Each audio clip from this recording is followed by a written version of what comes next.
حديث نمبر وسوايو.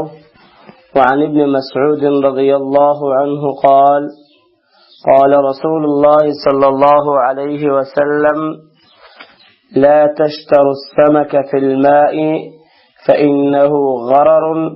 رواه أحمد وأشار إلى أن الثواب وقفه. دي حدیث کې هم دا مسله بیانې چې د غرر او دوکې د سوداګرو نه ځان وساتئ. ابن مسعود رضی الله عنه روایت دی چې رسول الله صلی الله علیه وسلم وفرمایل: په اوبو کې دننه مایان ما اخلي ځکه دا دوکه ده. احمد روایت کړی دی او د دې موقوف کېدو ته اشاره کړې ده. حدیث کې یو څو فوائد. اول، دا دواړه حدیثونه اگر که ضعیف دي لیکن په دې کې چې کوم مسائل ذکر دي دا په صحیح حدیثونو سره ثابت دي. امام بیهقی رحمه الله فرمایي په دې حدیث کې دا مناسب شیان اگر که د سند په لحاظ قوي نه دي مگر دا هغه بیع الغرر کې داخل دي د کوم نه چې په صحیح حدیث کې منع راغلي ده. بیهقی پنځم جلد 338 کې لکه مخکې د صحیح مسلم حدیث تیر شو: نهى رسول الله صلى الله عليه وسلم عن بيع الغرر. او پدې کې د ځینې بیعونه په مستقل تور سره په صحیح حدیثونو کې منع راغلي. په دې دوه حدیثونو کې د قسمه سوداګانې منع راغلي دي. د منعت وجه دا او حکمت دا خو شوی دی چې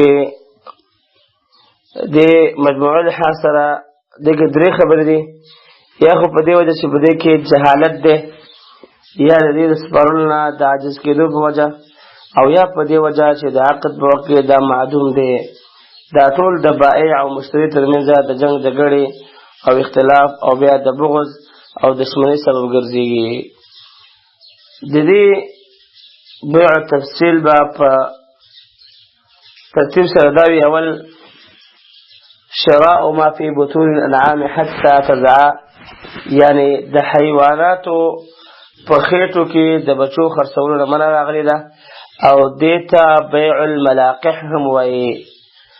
او د دې د منع دوه وجې دي. اول، دې کې جهالت دی ځکه د دې په باره کې دا معلومه نه ده چې دا به ژوندی پیدا کي او که مړه، تام الخلقت به وي او که ناقص الخلقت، نر به وي که ماده، حالانکه د هر یو نرخ او ډېر جدا جدا وي. دویمه وجه دا ده چې دا سودا د دې مقصد دا وي چې فی الحال مشتری قبض کې د سودا دا مقصد دی، حالانکه مشتری ته د دې بچو سپارل ممکن نه دي ځکه لا پیدا شوی نه دی. په دې دوه سببونو کې چې یو سبب راشي نو دې سره عقد سره هغه عقد خرابي او فاسدېږي، او کله چې دواړه سره جمع شي بیا خو نهي او فساد العقد مضبوط شي. البته بلاربه او حملدار څاروي اخیستل چې حمل والا وي خرڅول جائز دي ځکه دا د مور تابع دی. او دا شرعي قاعده ده چې يثبت تبعا ما لا يثبت استقلالا. طبعا هغه شی ثابت شي کوم چې اصالتا او استقلالا نشي ثابت دی.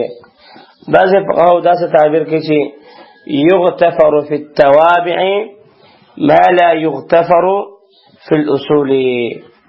توابعو کې هغه شی معاف دی کوم چې په اصولو کې نه دی معاف. دویم قسم بیع وعن بیع ما فی ضروع البهیمة الانعام. د زناورو په غلانځ کې چې کوم پی او شده خرڅول دا حرام دي. او د حرمت وجه دا ده چې په دې کې غرر او دوکه ده ځکه د دې اندازه نه ده معلومه. کله د حیوان په غلانځ کې اواز دوي په د هغه غلانځ ډکه معلومیږي او منځ کې په هغې کې دومره ډېر شده نه وي نو په دې کې اختلاف واقع کېدی شي. بل دا چې د دې شدو صفت هم نه معلوم دی چې دا څه قسم شدو دي. البته د ګوجرانو نه په وزن یا پیمانه سره معلومه اندازه پې اخیستل جایز دي. مثلا هر ورځ به ماله 100 کیلو پې راکې ځکه د مقدار په وجه په دې کې د دوکه نشته ځکه که بایع ورته د اندازه ونخی او نو بیا صحیح نه ده او که اندازه ورته خي نو مشتری په هغه اندازه باندې اخلي او په هغه اندازه باندې پیسې هم ورکوي بلکې د پوی مطابق له پیسې ورکوي کیلو په اندازه باندې کیلو ورکوي 2 کیلو په اندازه باندې 2 کیلو نو بیا په دې کې دوکه نشته دریم قسم هغه بيع العبد وهو آبق د آقا او مالک نه تختیدلی غلام اخیستل منع دی او دا حکم د تختیدلی اخ او رکشوی مال اخیستو خرڅولو هم دی او د دې د منع وجه دا ده چې مشتری ته د دې د سپارلو نه مالک عاجز دی بیا ظاهر د حدیث دا دی چې غلام عام دی که د تختیدلو مالک مکان معلومي او که نامعلوم په دوړو صورتونو کې اخیستل خرڅول منع دی لیکن بعض فقها فرمای کله چې ځای معلومي او مشتری داغه واپس کولو قادر وي نو دا قسم غلام اخیستل به منع نه وي ځکه حکم په خپل علت سره ثابتېږي او د علت په ختمېدو سره ختمېږي نو د ځای معلوم دی هر څه معلوم دی نو بیا د دې اخیستل هغه جایز دي څه مسله پکې نشته سلورم قسم بيع اغا وعن شراء المغانم حتى تقسم مغانم جمع د غنیمتون د هغه مال چې په زوره د حربي کافرانو نه په جهاد کې واخیستل شي نو د تقسیمېدو نه مخکې دا مالونه خرڅول منع دي د دې صورت دا دی چې یو تن چاته وایي په غنیمت کې چې کومه برخه ستا رسي هغه په ما دومره په پیسو یا دومره عوض کې راکړه او د دې د منع علت دا دی چې دغه جهالت دی ځکه ته چې د یو مجاهد نه دغه خپل برخه غنیمت اخلي دا معلومه ده چې هغه ته به څومره مال ملاویږي او ته په څومره پیسو نه اخلي کېدای شي هغه ته لږ برخه ملاو شي او تا ول ډېر پیسې ورکړي وي او کېدای شي تا ول لږ عوض ورکړي وي او هغه ته ډېر پیسې مال ملاو شي نو په دې صورتونو کې یو غانم او بل غارم ګرځي یعنی یو تن پورا ګټ اخلي او بل پورا تاواني ګرځي او دا جواری ده بل دا چې دغه مجاهد لا دغه مال مالک شوی نه دی او هغه د ملکیت د مخ کې خرڅي او د دې باب په مقدمه کې تیر شو چې کوم شی سو خرڅي نو په الحال باندې داغه مالک وي او دلته مجاهد په الحال د غنیمت د قبض کول مخ کې مالک نه دی نو خرڅول منع دي البته کله چې تقسیم شي نو بیا خرڅول جائز دي ځکه علت د منع هغه ختم شو پنځم قسم بيع وعن شراء الصدقات حتى يقبض زکاتونه د قبض کولو مخ کې اخیستل منع دي د دې صورت دا دی چې یو تن چاته وایي ما ته زکات ملاویږي زکات باندې دا دومره روپو عوض کې راشه د خرڅوم نو دا سودا جائز نه ده ځکه یو خدا معلومه نه ده چې څومره زکات باندې ته ملاویږي بل دا چې د خرڅولو په وخت کې خرڅونکی د دې مالک نه دی البته زکات قبض کول نه پسې بیا خرڅول جائز دي شپږم قسم بیع وعن ضربة الغائص د غوپې لګونکي د غوپې وهلو نه غائص غوت ځان د دې مطلب دی چې یو تن چاته وایي زه په سمندر کې غوپې ومه او په دې غوپو کې چې مې څه ملغلرې وغیره راوښکړې باندې دومره غوپو باندې خرڅومه دا سودا په دې وجه منع ده چې په دې کې د جهالت وجه ده دوکه ده ځکه ممکنه ده چې ډېر شی ورته ملاو شي کېدای شي چې لږ شی راوباسي او کېدای شي چې تش راوځي دارنګه د خرڅولو په وخت کې خرڅونکی د دې ملغلرې مالک نه دی او د معدوم شي خرڅول حرام دي اووم قسم بیع هغه شراء السمك في الماء په اوبو کې مای خرڅول دا منع دي ځکه تر څو پورې انسان د مای دا کب ښکاره نه کړي نو دا د په ملکیت کې داخل شوی نه دی ځکه هر چا لپاره دغه مای ښکار کولو جواز شته نو د خرڅول منع دي ځکه د خرڅولو په وخت کې خرڅونکی د مالک نه دی بل دا چې په اوبو کې د مای د غټوالي او ډوکوالي پر اندازه نه لګېږي چې غټ دی که وړوکی دی کوم قسم دی سلور دی او که مارماهي دی او کټراوټ دی وغیره ځکه ټول نرخونه او ریټونه بازار کې مختلف دي. دارنګه دا سودا هم جائز نه ده چې زه تعالی دومره روپو په عوض کې یو یا دو میان ښکار کوم. په دې صورت کې هم د مایې اندازه نه ده معلومه چې غټ دی که وړوکی. دارنګه خامخا د دې په سپارلو هم قادر نه دی، ځکه ممکنه ده چې بې سره یو شی ښکار نه کړي د بیا څه شی خرڅي. البته بعضې فقهاو د دې نه هغه مایان مستثنا کړي چې هغه په یو تالاب کې وي، د هغه دپاره خپل یو فارم وي او د هغه نیول اسان وي او د اوبو د صفایي په وجه د هغې حجم غټوالی وړوکوالی معلومیږي، نو دې خرڅول به جایز وي. ځکه په دې کې جهالت ختم شو او بائع د دې سپارلو لپاره قادر دی، ځکه چې د تالاب جوړ کړی دی او دا ځای د معلوم دی خو مایان معلومیږي، په دې باندې قادر دی. دا حکم په هوا کې د مرغه هم دی، د مای په شان دې خرڅول هم منع دي چې په هوا کې ته وایي د پلانکۍ مرغۍ به د باندې خرڅ کړه، دا پلانکۍ مرغۍ به د باندې خرڅ کړه، دا صحیح نه دي. دا منع دي. برابره خبره ده که هغه خپل کور ته د واپس کېدو عادت وي او که نه مثلا یو طوطي دی ته وایي دا طوطي به د باندې خرڅ کړه، دا طوطي به د باندې خرڅ کړه، هغه خپل کور ته راځي که نه راځي، دا صحیح نه دی. ځکه په دې سودا کې غرر دوکه او خطر ده. ممکن ده چې خپل کور ته واپس نشي دا د مرغه وغیره او یا څوک وولي هلاک شي، نو دې سپارل د بائع په اختیار کې نشو. بعض علما فرمایي که مخته مرغه وي او کورونو ته واپس راځي او عادت وي نو خرڅول جایز دي، ځکه که واپس راغی نو خیر او خبره ختمه شوه او که رانغی نو د مشتري لپاره د سودا ختمولو اختیار دی او دا زیات او ظاهره ده. مطلب راغی بس واد دی او که رانغی خبره ختمه شوله، بس مشتري به خپل کار کوي او بایع به خپل کار کوي. درجه د حدیث د مخکني بحث دی تفسیر المغنی شپږم جلد صفحه 290 کې کتلی شي، دا الانصاف څلورم جلد صفحه 293 کې. خو لیکن دا حدیث چې ضعیف دی امام احمد نقل کړی دی اول جلد صفحه 388 کې، دارنګه امام بیهقي پنځم جلد صفحه 340 کې، دارنګه ضعیف الجامع الصغیر 6201 کې نقل کړی. دا حدیث مرفوعا ضعیف دی، په دې کې یزید ابن ابي زیاد ضعیف دی او عنعنه هم کړی ده. البته موقوفا صحیح دی. شیخ بسام فرمایي دا حکما مرفوع دی. لهذا حدیث کې موږ دا تفصیل وکړو چې و قسم بیع دی، دغه بیان باید مسلمان ځان وساتي چې هغه اجمالا موږ بیان کړل چې یو پکې شراء ما في بطون الانعام حتى تضع، دویم اغا وعن بيع ما في زروع بهيمة الانعام، دریم اغا بيع العبد هو آبق، سلرم عن شراء المغانم حتى تقسم، او پنزم عن شراء الصدقات حتى يقبض، او شپغم وعن ضربة الغائص، او شراء السمك في الماء. لهذا دې هر یو تفصیل هغه موږ بیان کړ. مؤمن مسلمان باید داسې بیعونه ځان وساتي.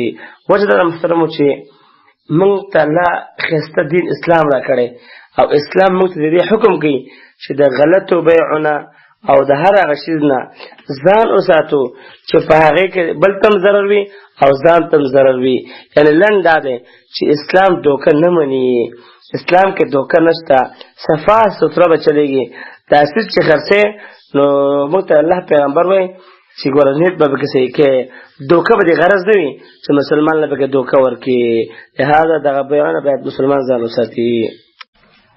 حدیث نمبر 202 وعن ابن عباس رضي الله عنه قال نهى رسول الله صلى الله عليه وسلم أن تباع ثمرة حتى تطعم ولا يباع سوف على ظهر ولا لبن في ضرع. رواه الطبراني في الأوسط والدارقطني وأخرجه أبو داود في المراسل عكرمة وهو الراجح، وأخرجه أيضا موقوفا على ابن عباس بإسناد قوي ورجحه البيهقي. دي حدیث کی د دوکې یو څو نورې سوداګانې ذکر کوي. ابن عباس رضی الله عنهما روایت دی چې رسول الله صلی الله علیه وسلم د میوو د پخېدو او د خوراک د قابل کېدو نه مخکې د دې د خرڅولو نه منع فرمایلې ده، او نه به د ځناورو په شاګانو باندې وړۍ خرڅولی شي، او نه به په غولانځو کې پی خرڅولی شي. طبراني په اوسط کې او دارقطني روایت کړی دی، او ابو داود د عکرمه په مراسلو کې روایت کړی دی، او ابو داود دا په قوي سند سره د ابن عباس رضی الله عنهما موقوفا هم روایت کړی دی، او دې ته امام بیهقي ترجیح ورکړی ده. حتی تطعم د دې معنی دا ده تر دې چې هغه پخې شي او د خوړلو قابل شي. د عین په زیر سره عرب وای اطعمت الشجرة اذا اثمرت، یا اطعمت الشجرة اذا اثمرت وادركت، یعنی ونه میوه‌دار شوه، پخه شوه، د خوراک وړ شوه، د خوراک قابل شوه، د دې خوراک صحیح دی. مطلب دا دی چې د دې خوراک کېدلی شي او دا میوه پخه شوله. دې دا معنی ده چې اطعمت الشجرة اذا اثمرت وادركت، دا خوراک پخېدو ته وایي. په دې کې د عین زور هم جائز دی، تطعما یا تطعما. او تطعما چې شي معنی تؤکلو تر دې چې وخوړل شي، او خوراک دې هغه د پخېدو په وخت کې وي چې کله هغه پخې شي. صوفن وړۍ ته ویل کېږي، ضرع غولانځې ته وایي د غوا، یعنی مطلب دا دی چې د غوا په غولانځه کې چې کوم پی احساس شي یا پی وي هغه ته خرڅېږي، د هغې نه چې راوباسې بهر او د کیلو په حساب باندې چې خرڅېږي هغه پروانه کې لکه د ګجران د میخو والا چې کوم خرڅېږي. د حدیث کې دا مسله معلومه شوه چې موږ تاسو نبي علیه السلام د داسې میوو خرڅولو نه منع کړي وو چې هغه پخې شوي نه وي، او د هغې نه مخکې خرڅول په ونو کې دا خرڅول دا ناروا دي، دا جائز نه دي. دا قاعده یاد درل پکار دی چې اسلام همیشه کوشش دا کوي چې د مسلمانانو روانېدل په صحیح لاره باندې وشي. مسلمانان په صحیح لاره باندې روان کی او دوی ته هغه لاره وښیي کومه لاره چې په دې باندې مسلمانان هغې ته اجر ملاویږي او د هغې په وجه باندې مسلمانان جنت ته رسیږي. زمونږ شریعت ډېر ناشنا شریعت دی او ناشنا دین دی. همیشه دپاره دا کوشش کوي چې د مسلمانانو د مالونو حفاظت وکړی شي، دارنګې د مسلمانانو د عزتونو حفاظت وکړی شي، دارنګې د مسلمانانو د دوکې او دارنګې یو بل ته د چلول نه غبط شي. درجه د حدیث ضعیف دی، مرفوعا صحیح دی، موقوفا. طبراني روایت کړی دی په 3000 صفحه کې. دارنګې امام دارقطني روایت کړی دی په صفحه جلد 3 صفحه 14 کې. وزاد او سمن فی لبن، یا او غوړي چې په دې پویو کې وي هغه خرڅول. پوی دي لا اوسه پر د هغې نه غوړي نه دي ښکل شوي او ته وایې چې دا مې د باندې خرڅ کړل، دا هم صحیح نه دی. مراسل د ابي داود 183 صفحه کې دا نقل شوی. امام بیهقي نقل کړی د حدیث 5 جلد صفحه 300 کې. دا مسند د امام شافعي کې هم دی 502 صفحه کې. ابن ابي شیبه هم نقل کړی دی په صفحه 1919 کې.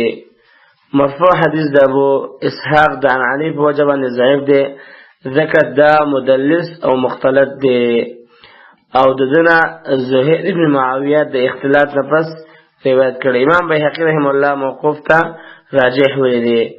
دې حدیث اولنۍ جمله امام احمد په صحیح سند سره روایت کړی دی چې لا يباع الثمر حتى يطعما.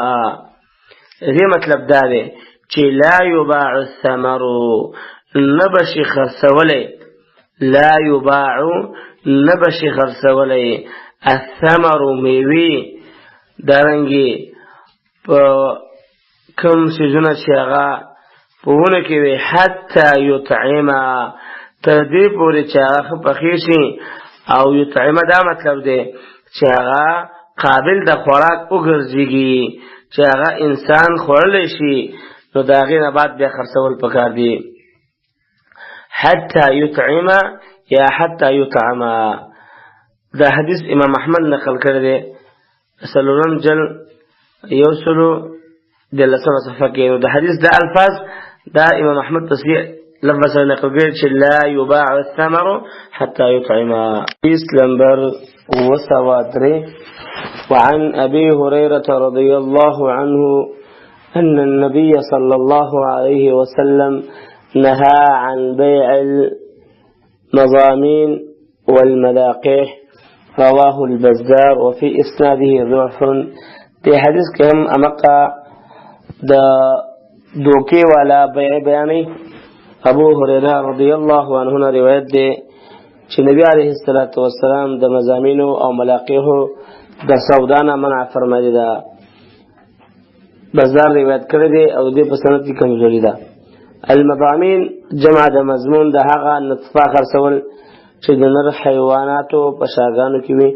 هغه داسې چې نر حیوان به په مادي باندې وخیږي او بائع مشتری ته وایي د دې اوبونه چې کوم څاروی پیدا کېږي هغه مې در باندې په دومره روپو خرڅ کړو، او دا کار به جاهلیت والا کاله پورې یا څو کاله پورې کولو. د دې د حرمت وجه دا ده چې دلته د سودا صفت مجهول دی او حواله کول هم ممکن نه وي.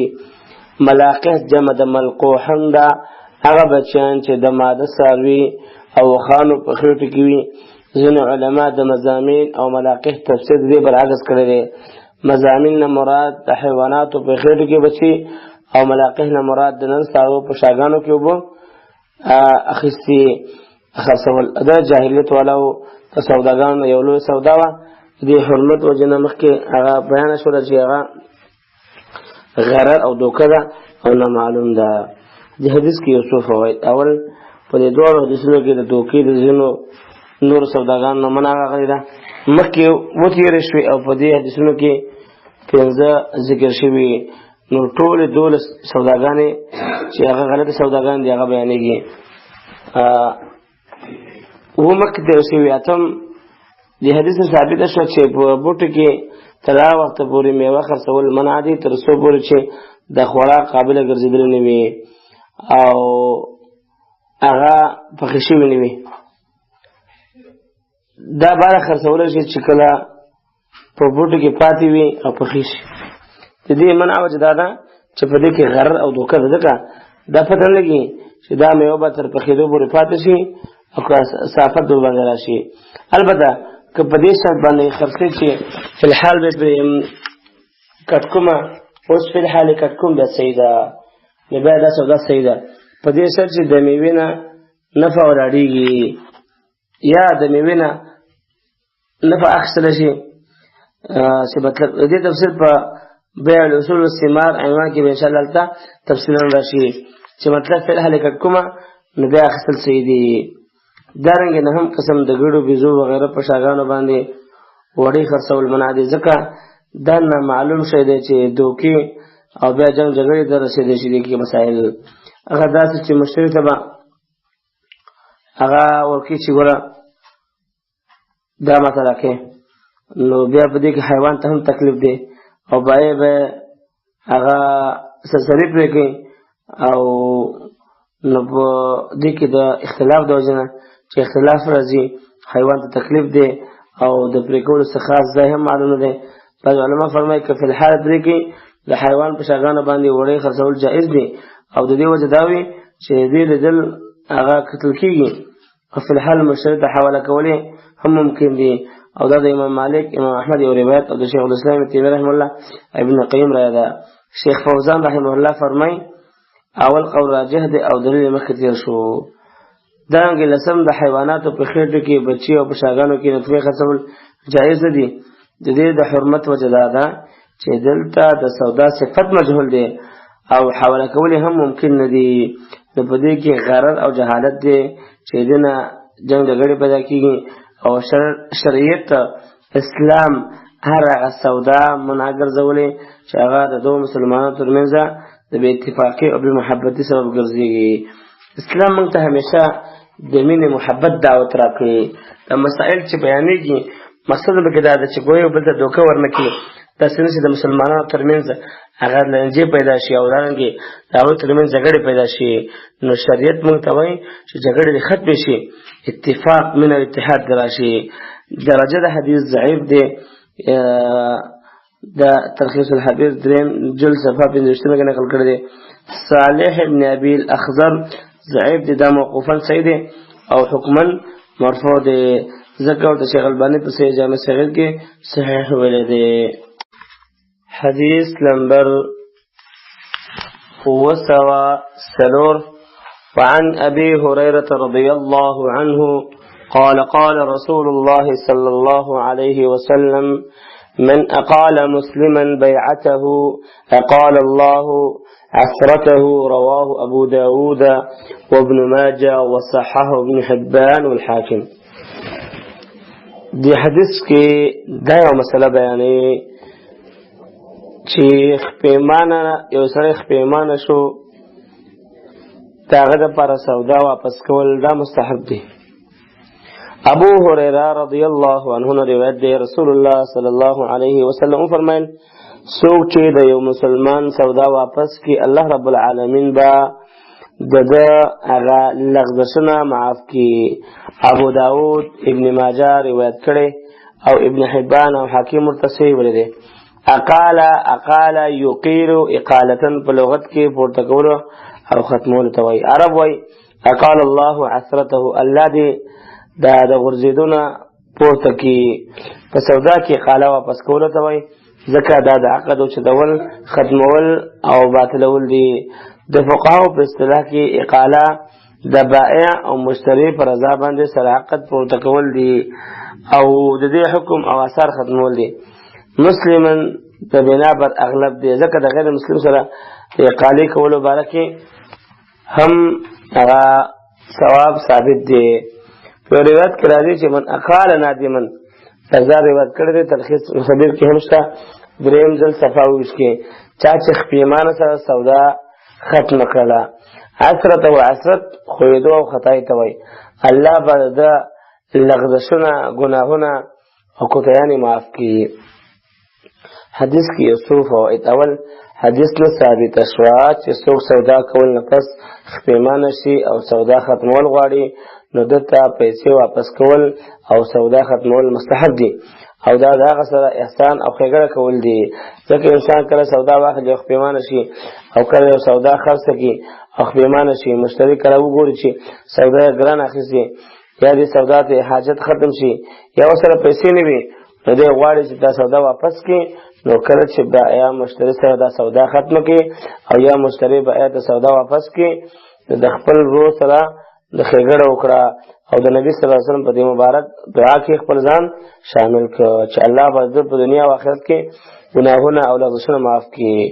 ځکه جزاء من جنس العمل وي. الله فرمایي هل جزاء الاحسان الا الاحسان. د نیکي بدله صرف نیکي وي.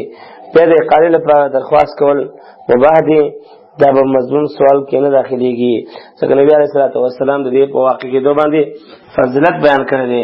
اقاله کله په الفاظ سره وي لکه مشتری یا بائع وایي زه تا ته دا سودا واپس کوم هغه بل طرف ته یې ومني او کله په فعل سره لکه یو ورور ته پیسې او بل ورور ته سودا واپس کړي.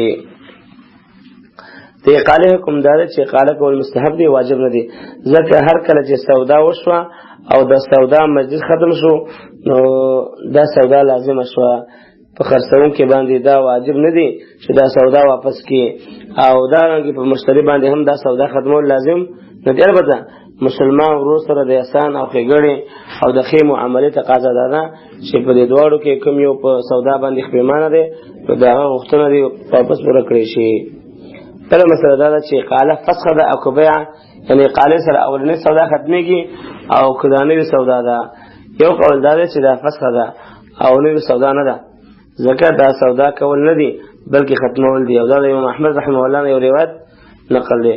دویم قول دا دی چې دا سودا ده، او دا د امام مالک مذهب دی او د امام احمد رحمه الله یو روایت دی. او وجه دا ده چې مبيعه اولنۍ بائع ته په هغه صفت سره را واپس شوه په کوم باندې چې ترنتلې وه، نو د اولنۍ ځل په شان دا هم سودا ده.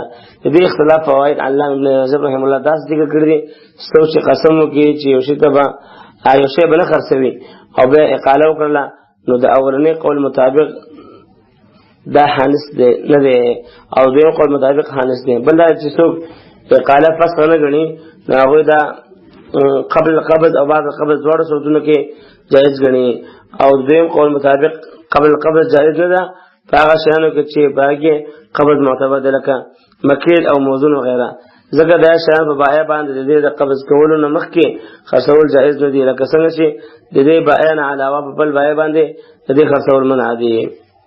دارنګه څوک چې دا فسخ ګڼي د هغوی په نزد د جمعې دویم اذان په وخت اقاله کول صحیح دي، او دویم قول مطابق صحیح نه دي ځکه دا سودا ده. بله مسله دا ده سودا واپس کول به په اکثر شوي ثمن سره وي او که په دې کې زیاده ثمن هغه جایز دی یا کمی جایز دی. یو قول دا چې دا په هماغه ثمن سره واپس کوي ځکه اقاله ویل کېږي هغه پیسې واپس کول په کوم باندې چې سودا شوي په دې کې کمی زیاتې کول جایز نه دي. دویم قول دا چې په دې کې کمی زیاتې جایز دی، او دا د بیعه د بیعې مسله سره مشابه سره ده چې بیعانې علامه ابن رجب رحمه الله دویم قول ترجیح ورکړې ده. القواعد دریم جلد صفحه 319 کې د مسله سره نقل شوې ده. په ځینو نسخو کې د حدیث د راتلونکي باب الخيار اولنی حدیث ګرځول شوی دی، لہذا درجه د حدیث صحیح حدیث دی. امام ابو داود نقل کړی دی، دارنګه ابن ماجه نقل کړی دی، ابن حبان نقل کړی دی، حاکم نقل کړی دی.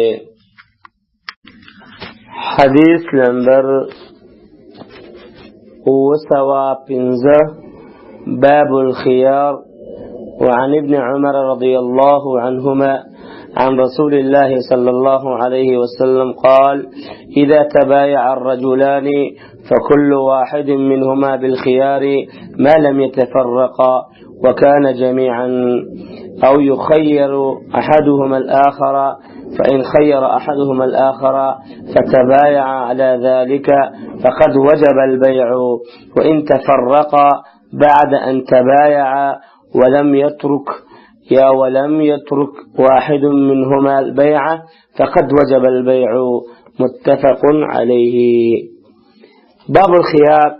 خيار اسم مصدر ده اختار يختار اختيارا او خيارا معنی ده په دوا یا زیاتو کارونو کې غوره کار طلب کول.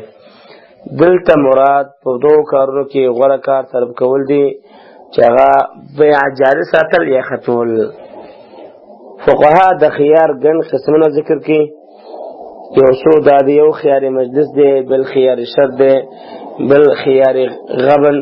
دا درې وړه د دې باب په حدیثونو کې ذکر شوي دي. بل خيار عیب دی، یعنې هغه اختیار چې د هغې سبب عیب دی، او دا خيار دی چې بائع یا مشتری ته په سودا یا پیسو کې د عیب راوتو په وجه ورکولی شي.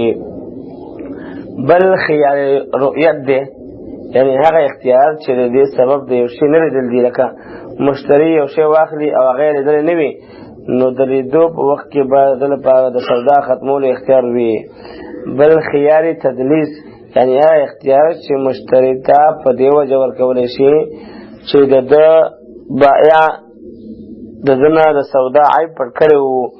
بائع مشتری ته د سودا یو شان صفت بیان کړی وو، او چې کله مشتری هغه سودا واخیسته هغه صفت به خلاف راووتله، نو د دې په وجه مشتری ته د سودا ختمولو اختیار دی. په دې خيارونو کې اختلاف شته، لیکن د احادیث په رڼا کې به انشاءالله د دې وضاحت راشي. دا کوم حدیث چې 205 دی، دې کې دې معنی دا ده چې ابن عمر رضی الله عنهما روایت دی چې رسول الله صلی الله علیه وسلم فرمایل کله چې دوه تنه خپلو کې سودا وکړي او دواړه یو ځای وي، نو تر څو پورې چې دواړه سره جدا شوي نه وي دوی له اختیار دی، او یا په دې دواړو کې یو بل ته اختیار ورکړي. که چېرې په دوی کې یو بل ته اختیار ورکړی وي او باید د دواړو په دې باندې سودا وکړه، نو سودا پخه شوه. او که دا دواړه د سودا کول نه پس جدا شي او په دوی کې هېڅ یو تن سودا پرې نه ده کړې، نو سودا لازمه شوه. مطلب دا چې شرط نه دی لګولی. بخاري مسلم روایت کړی دی. اذا تبايع الرجلان،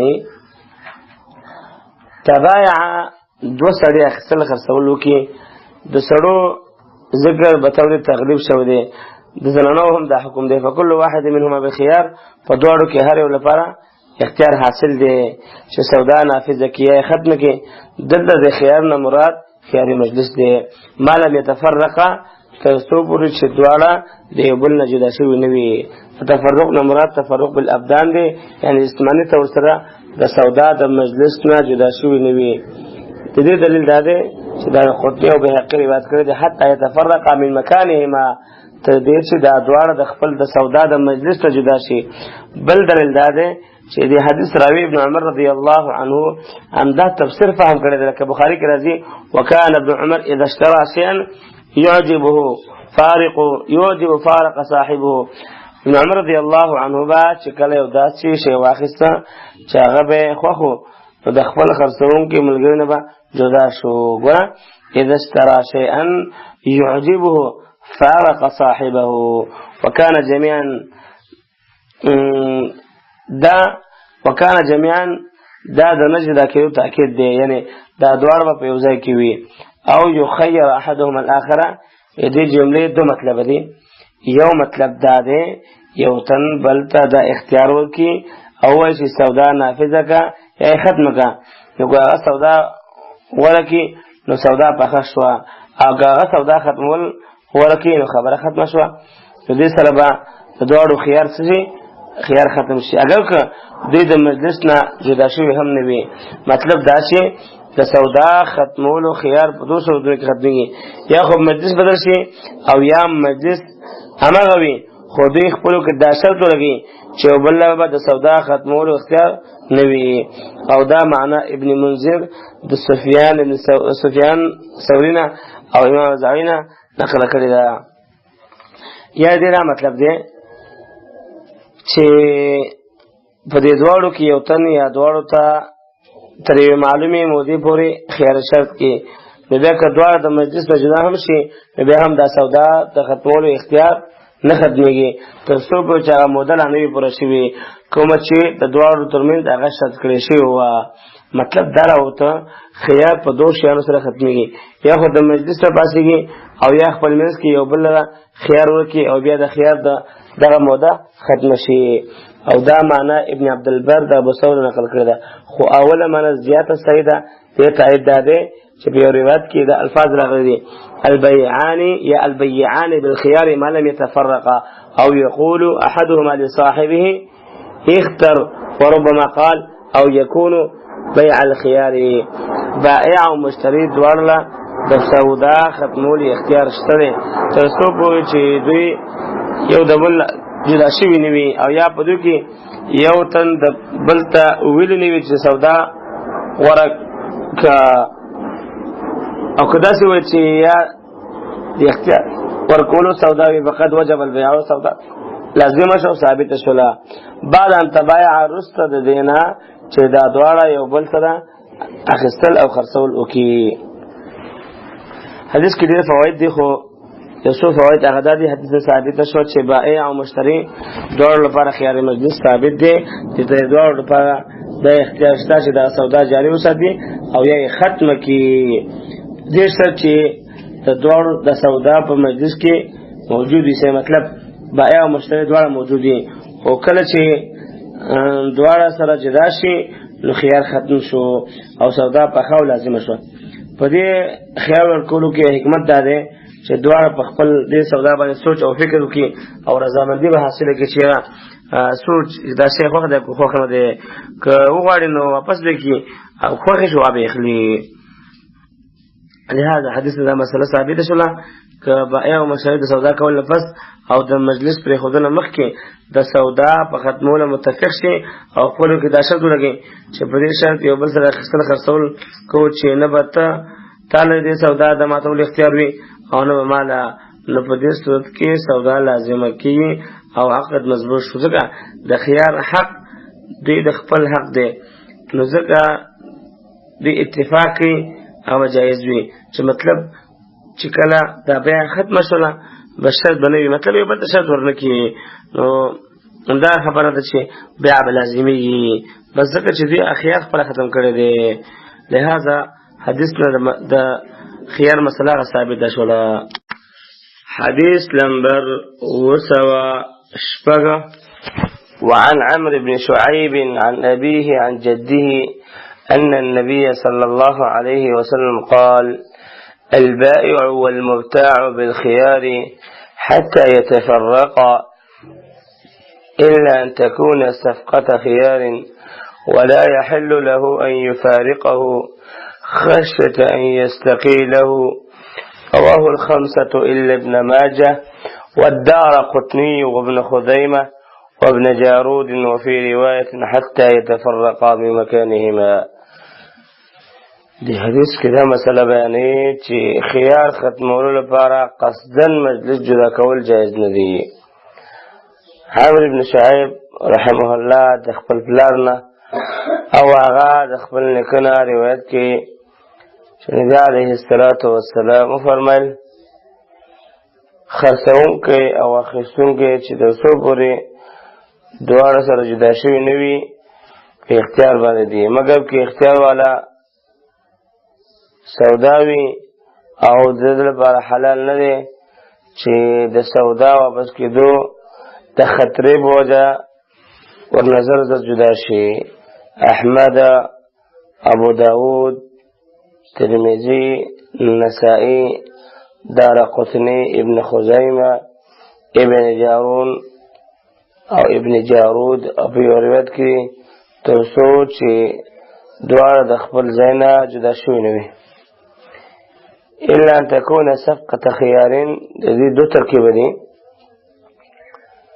یو صفقتو مرفوع ده دا فعل تكون ده او تكون تعمده معنا ده مگر که د خيار سودا موجود شي، یا صفقتا منصوب ده او تكون ناقصه ده د دې اسم محذوف ده چې د سیاق نه معلومیږي تقدیر داس ده الا ان تكون البيعه صفقه خيار، مگر که دا سودا د خيار سودا وي او صفقه د یو کرد خودلو لپاره د صفقه ماخوذ دی او صفقه یو لاس په بل لاس باندې وهلو ته وایي. بیا دا لفظ په بیع کې استعمال شو ځکه د عربو عادت دا و چې کله به سودا پخه شوه نو یو تن به په خپل لاس سره د خپل لاس ملګري لاس داسې ووهه، مګر که سودا د خيار سودا وي مطلب دا چې بائع او مشتری دواړو خيار دی تر څو پورې چې دا شوي نه وي، مګر که یو تن پکې بل ته وایي په سودا نافذولو کې یا ماتولو کې یو کار غوره کړه، هغه بل سودا نافذول غوره کړي، نو سودا پخه شوه اگر که د مجلس نه جدا شوي هم نه وي، دې ته صفقة خيار وایي. یا د صفقة خيار دا مطلب ده چې یو تن پکې وایي چې سودا خو کوو خو په دې کې به خيار نه وي، نو د صفقة خيار نه مراد صفقة اسقاط خيار دی.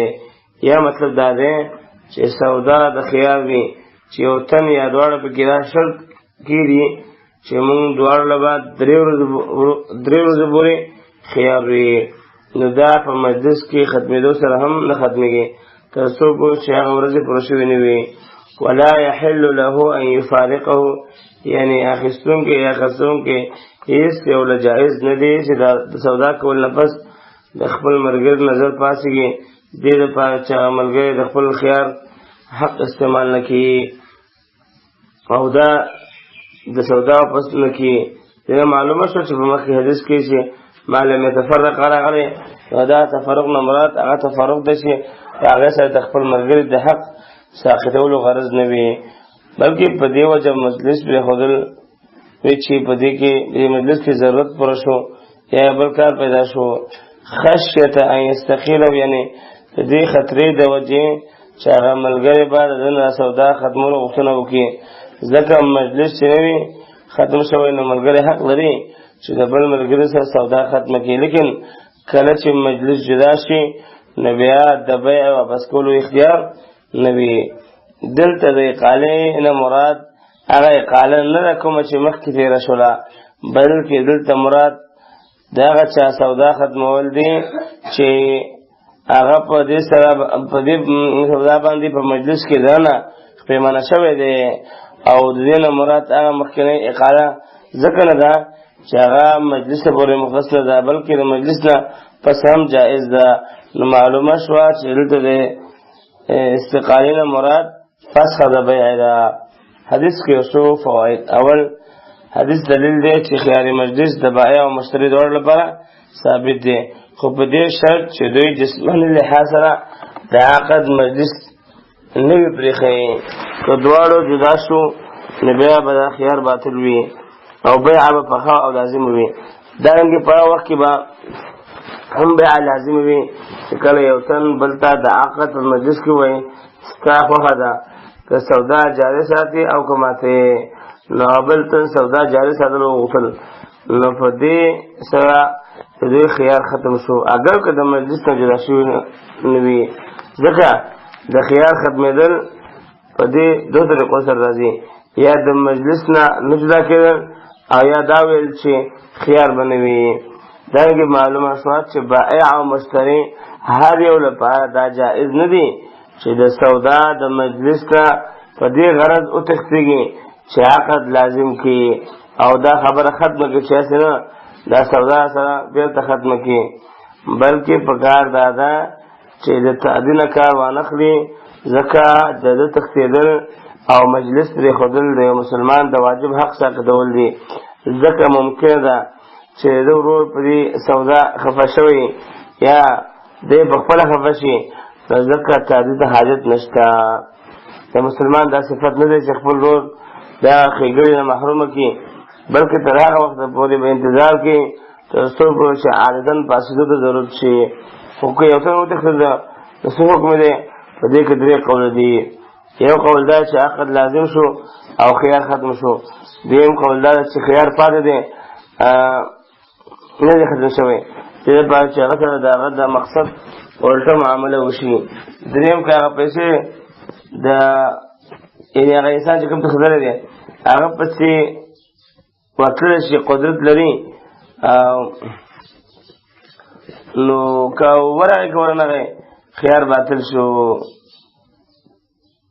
یا مطلب دی چې هغه طاقت لري چې ورپسې ورشي خو لیکن دی ورپسې نه شو نو دواړو لپاره خیار باطل شو، او که هغه پسې د کېدو قدرت نه لري تښتېدونکي اختیار باطل شو او د بل ملګري اختیار باقي دی. دې حدیث دا مثلا او دلته یو سوال ورته چې نافع فرمایي چې وکال ابن عمر اذا اشترى شيئا يعجبه فارق صاحبه. ابن عمر رضی الله عنه چې کله یو داسې شی واخیسته چې هغه به خو د خپل خرڅوونکي ملګري نه به په دې غرض جدا شو چې اصل نه چې هغه سودا ختمولو غوښتنه وکړي، حالانکه دا کار په حدیث باب کې منع شوی دی. جواب د ابن عمر رضی الله عنه لخوا عذر دا دی چې هغه به دا کار ځکه کولو چې دا حدیث ورته نه ورسېدلی، که چېرې هغه ته رسېدلی وی نو هېڅکله به د دې خلاف نه وی کړی، ځکه هغه کلک متبع د سنت او دې وجه نه د صحابي رضی الله عنه په ذاتي عمل سره په حدیث باندې حدیث د رسول الله صلی الله علیه وسلم نشي پرېښودلی، ځکه صحابي باندې کله حدیث پټ پاتې کېږي او کله هغه اجتهاد وکړي. الله تعالی فرمایي فإن تنازعتم في شيء فردوه إلى الله والرسول. که ستاسو په یو مسله کې جګړه اختلاف پیدا شي نو قرآن او حدیث ته وړاندې کړئ.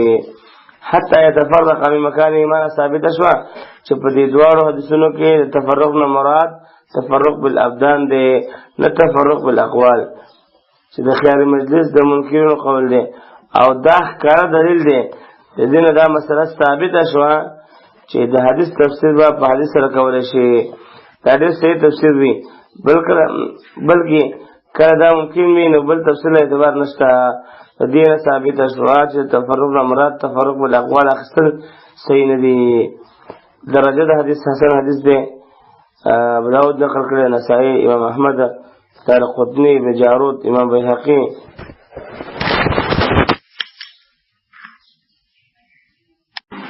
حديث نمبر وعن ابن عمر رضي الله عنه قال ذكر رجل للنبي صلى الله عليه وسلم أنه يخدع في البيوع فقال إذا بايعت فقل لا خلابة متفق عليه دي حديث کی د خيار غبن بیان کی ابن عمر رضی اللہ عنہ نا روایت دے چې یو سړی حبان ابن منقذ رضی اللہ عنہ رسول الله صلی الله علیه وسلم ته ذکر کړ چې دا په سودا کې دوکه کول شي او دوکه کېږي نو نبی علیه الصلاۃ والسلام فرمایل کله چې ته سودا کې نو دا وایي چې هیڅ دوکه به نه وي لا خلافت یعنی په دین کې دوکه نشته ځکه دین د خیرخواهي نوم دی مطلب دا دی ما سره به دوکه نه کوي زما دوکه کول تعالی حلال نه دي یا ستا دوکه کول به په ما لازم نه وي نبی کریم صلی الله علیه وسلم دته دا وینا ښودلې وه چې د سودا په وخت کې به ته دا خبره کوې نو هغه ملګرو ته به دا پته لګېده چې دا غریب سوداګانې او قیمتونه نه پیژني نو په دې سره به تاوان نه بچ کېږي بل روایت کې راځي چې لا خیابته د لام په ځای په یا سره دی او بل روایت کې لا خذابته دی دا درې وړه وجې دا درې وړه الفاظ صحیح دي بعضې وایي چې دا درې وړه ځکه استعمال شوي دي چې د هغه د ژبې د بندش په وجه باندې د الفاظو د ویل شوي دي دلته حدیث کې دا خبره واضحه ده انس رضی الله عنه فرمایي رسول الله صلی الله علیه وسلم په زمانه کې یو سړی به اخیستل کول او داغه په عقل کې کمزوري وه نو داغه د کور خلک نبی علیه الصلاۃ والسلام ته راغلل او عرض یې وکړ یا رسول الله په فلاني باندې بندیز ولګوه چې اخیستل نه کوي نبی علیه الصلاۃ والسلام هغه راوغوښته او د سودا نه یې منع کړه هغه ویل یا رسول الله زه سودا کول نه شم صبرېدی نبی علیه الصلاۃ والسلام اوس دا ارشاد وفرمایل چې لا خلافته د ترمذي په روایت کې دی چې دا سړی حبان ابن منقذ ابن عمر انصاری و او په یو قول کې دینه مراد د ده پلار دی نبی علیه الصلاۃ والسلام سره شریک په یو غزا کې د جنگ په دوران کې د یو قلانه په ګاڼې باندې ولګېده او سخت زخمی شو چې دې په وجه د ده په حافظه او عقل کې کمزوري راغله او ژبه یې بنده شوه لیکن تر اوسه پورې په غلط او صحیح تمیز هغه صحیح او غلط هغه تمیز کولی شي عثمان رضی الله عنه د خلافت زمانې پورې ژوندی و تقریبا عمر یو 30 کاله و لکه علامه نووي رحمه الله وغیره دا خبره ذکر کړې ده حدیث کې یو څو فواید اول حدیث نه دا چا لپاره خيار غبن ثابت شو چې هغه په اخیستلو خرڅولو کې مغبون تاوان کیږي په دې شرط چې هغه به دا خبره کوي چې ما سره به دوکه نه کوي که چا سره دوکه وکړه یا شی باندې ګران خرڅ کړه نو د 3 ورځې اختیار دی که زړه دې غواړي سودا وساته او که خو دې وي واپس کا دا شان دې حدیث نه خيار شرط هم ثابت شو دې صورت داره چې بائع یا مشتری خپل مرګ ته وای چې دا سودا در باندې د خصم خو مال به 3 ورځې پورې اختیار وي پیمانه شم نو سودا برته واپس کوم او یا دا خبره مشتری وکي ځکه نبی علیه الصلاۃ والسلام دې سړی له 3 ورځې پورې اختیار ورکړی وو. او په یو عام حدیث کې هم راځي المسلمون علی شروطهم. بیا د امام ابو حنیفه رحمه الله په نیز خیار شرط کې به موده 3 ورځې وي د دې حدیث د وجې. او امام احمد امام مالک په نیز د 3 ورځې زیات هم اختیار هغه جائز دی په دې شرط چې موده معلوم وي.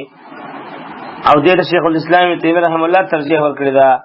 خیار غبن په یو څو نور مسلو کې هم مشروع دی، لکه د تلقي الجلب په صورت کې، د غش او دوکې په صورت کې، د مسرات په صورت کې. دیو جنا د خیار غبن نه انکار نشي کېدی. دا علماء ویل دي که خیار غبن مشروع وي نبي با بائع او مشتری له خیار مجلس هغه نه ورکیږي، هغه باندې ثابت کیږي. او بیا به دا لفظ ویل شرط نه وي چې دوکه بنوي. او دا خبره کمزوري ده ځکه دا دواړه جدا جدا خیارونه، یو خیار شرط دی بل خیار دا خیار غبن دی. او غبن په 2 قسم دی، یو لږ غبن او بل غبن فاحش زیات تاوان. نو دا حدیث د زیات تاوان په صورت کې دی، ځکه لږ شان تاوان خو هر څوک په سودا کې کوي. دا حدیث دلیل دی چې انسان غټ هم وي خو چې دوکه کېږي او مال ضایع کېږي په هغه باندې بندیز لګول پکار دی. دلته نبی علیه الصلاۃ والسلام په دې سره بندیز ولګاو، خو هغه ویل زه د سودا نشم سره درې او سودا به خامخا کوم او زه به هڅه کوم. نبی علیه الصلاۃ والسلام ته ارشاد او فرمایل چې لا خلابته. دا الفاظ 3 قسم راغلي دي چې لا خلابته یو، او لا خیابته یو، لا خلابته، لا خیابته او لا خذابته. 3 الفاظ راغلي دي. درجه د حدیث صحیح حدیث د امام بخاری نقل کړی دی، امام مسلم، امام ابو داود، امام نسائی او امام احمد رحمه الله. حدیث نمبر 208 باب الربا. عن جابر رضي الله عنه قال لعن رسول الله صلى الله عليه وسلم آكل الربا ومؤكله وكاتبه وشاهديه وقال هم سواء. رواه مسلم. وللبخاري نحوه من حديث أبي جحيفة رضي الله عنه. باب الربا دا سود بیان. الربا دربا يربون ده په لغت کې نمو زیاتېدو او پورته کېدو ته وایي. او شرعا الزيادة في أشياء مخصوصة په خاصو شیانو کې زیاتې کول چې هغه اشیاء استتري، سونا، چاندي، غنم، وربشې، کجوري، مالګه.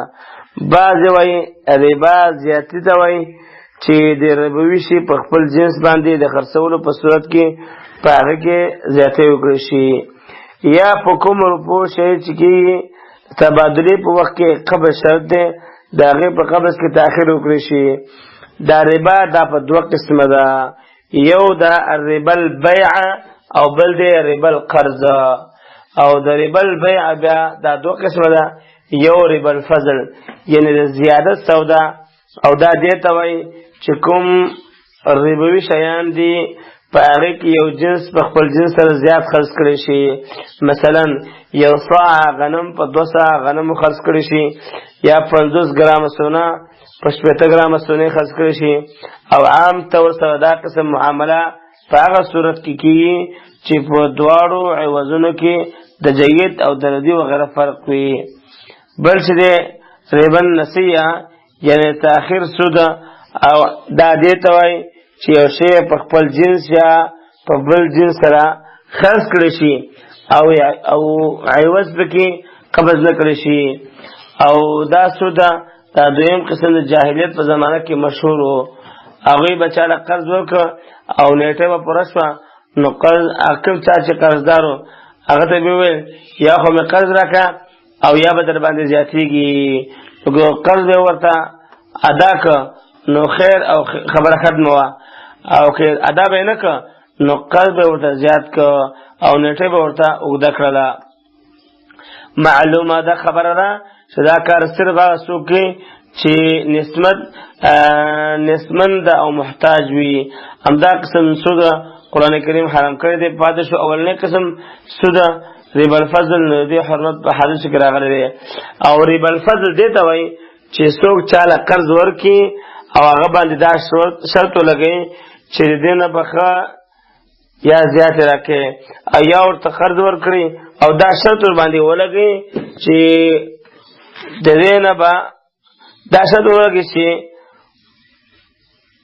کو به سره په کرایه کې راکړي یا به سره ګاډی موټر زه فایده اخلم او دا سلو شرطونه لن حاصل دا دی قرض ورکول او زیاتې شرط لګولو ته وایي ربا القرض.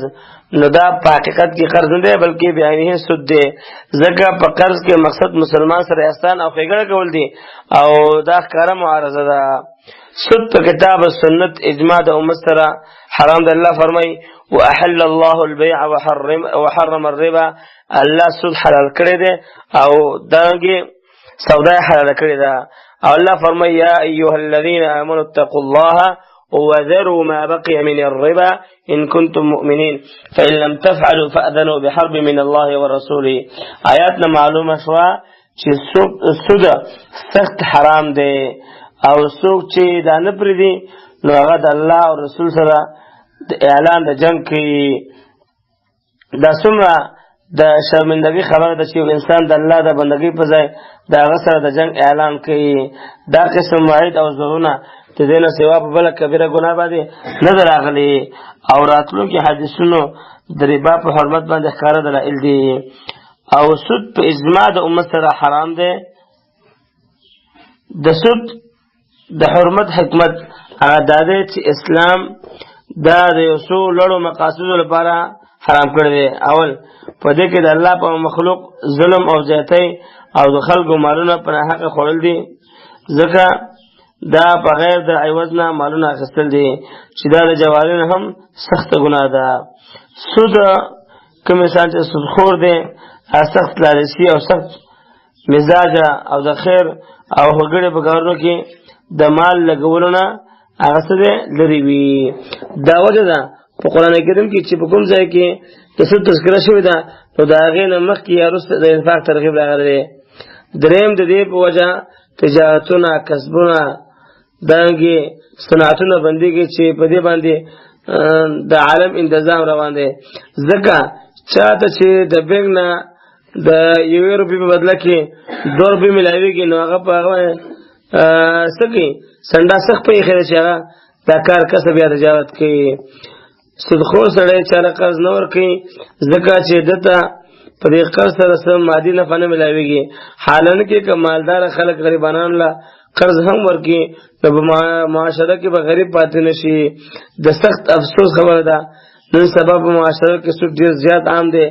زیاتره معاملات او سوداګانې په سود او جواري باندې مشهور دي او د نبی کریم صلی الله علیه وسلم د دې ارشاد مصداق ګرځېدلی دی چې خلک به داس زمانه باندې راشي یا داسې وخت باندې راشي چې په هغې کې به سړی دا پروا نه لري چې حرام یې واخیستل او که حلاله. نن سبا د خلکو ټول غم دا دی چې مال به څنګه پیدا کړی شي. د حلال او حرامو تمیز نشته. دروغ، خیانت، ټګي او دوکه یو عام رواج ګرځېدلی دی بلکې دوکه ورکول نن سبا مهارت او هوښیارتیا ګڼوي. الله رب العالمین زموږ د سینه وساتي. دا کوم حدیث کې ما لوستلی و جابر رضی الله عنه نه روایت دی چې رسول الله صلی الله علیه وسلم په سود خوړونکي باندې دارنګې سود ورکوونکي باندې لیکونکي باندې او د دې په ګواهانو لعنت کړی شوی دی. او دا خبره کړې ده چې دا ټول برابر دي. لعن رسول الله صلی الله علیه وسلم لعنت د الله د رحمت له روایت وایي رسول الله صلی الله علیه وسلم دې نسبت کول نه یا مطلب دا چې رسول الله صلی الله علیه وسلم د الله طرف خبر وکړه دي چې الله په دې کسان لعنت وفرمایا یا مطلب دا دی لعنت د مراد خیری دي چې خپل رسول الله صلی الله علیه وسلم دې کسان ته کړی دي چې الله دې دا کسان ته خپل رحمت نه لري کی. تو لعنت نسبت چې الله ته وشي مراد نه رحمت هغه رحمت څخه لري کول دي او چې بندگان ته وشي نو مراد نه خیری کول دي. آخر الربا من آخر الربا سود اخیستون کې اگر که هغه نخري او خوراک ځکه خاص که چې دا په ټولو انتفاع کې لوی انتفاع او فایده ده.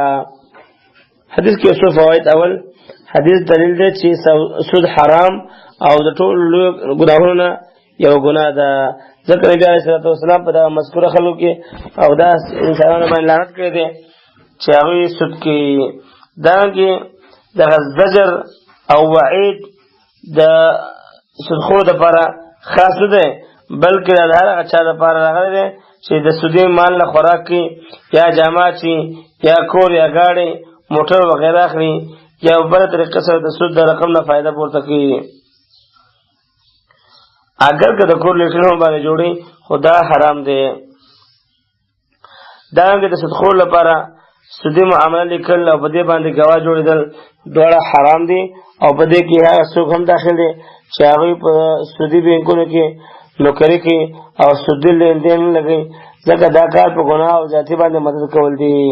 حالانکه الله فرمایي وتعاونوا على البر ولا تعاونوا على الاثم والعدوان.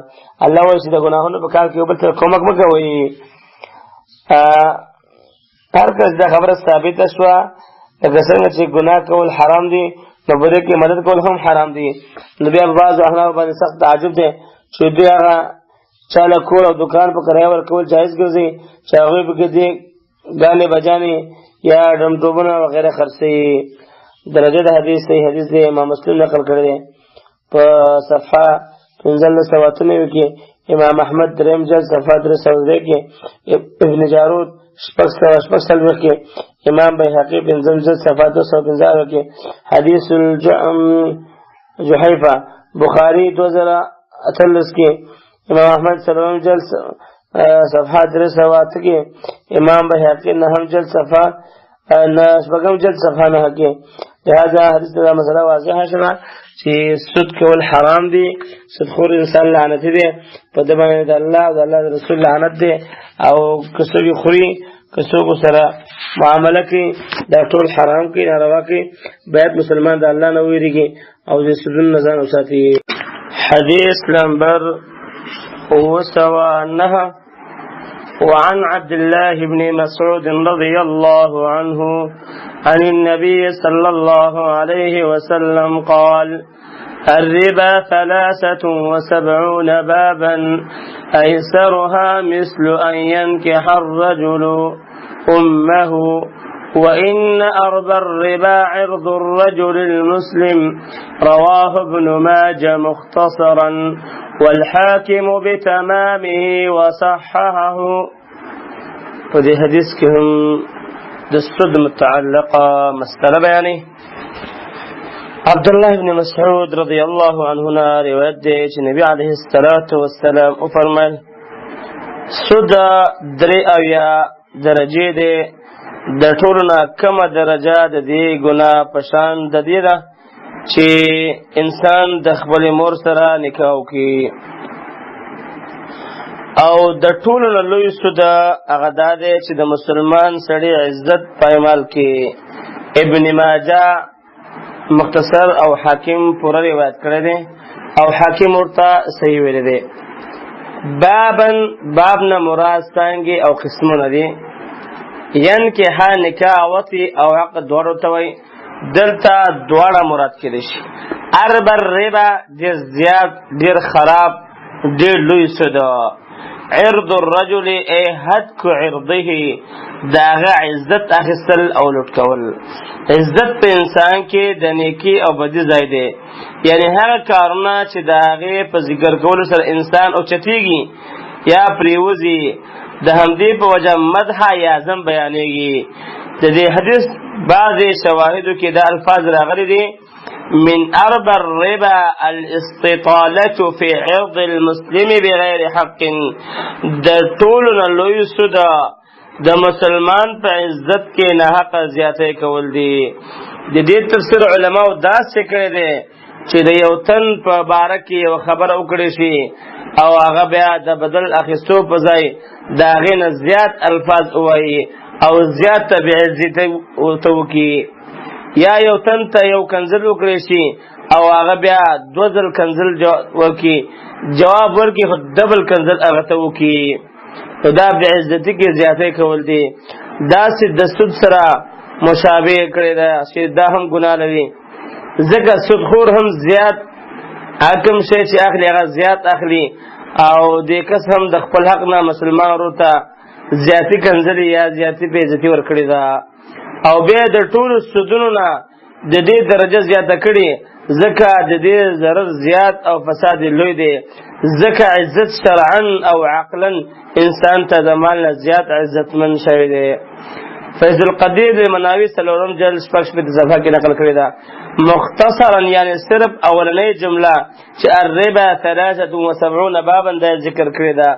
ایسرها زیادت یعنی امام بیهقی نور ذکر کړی دی وسره.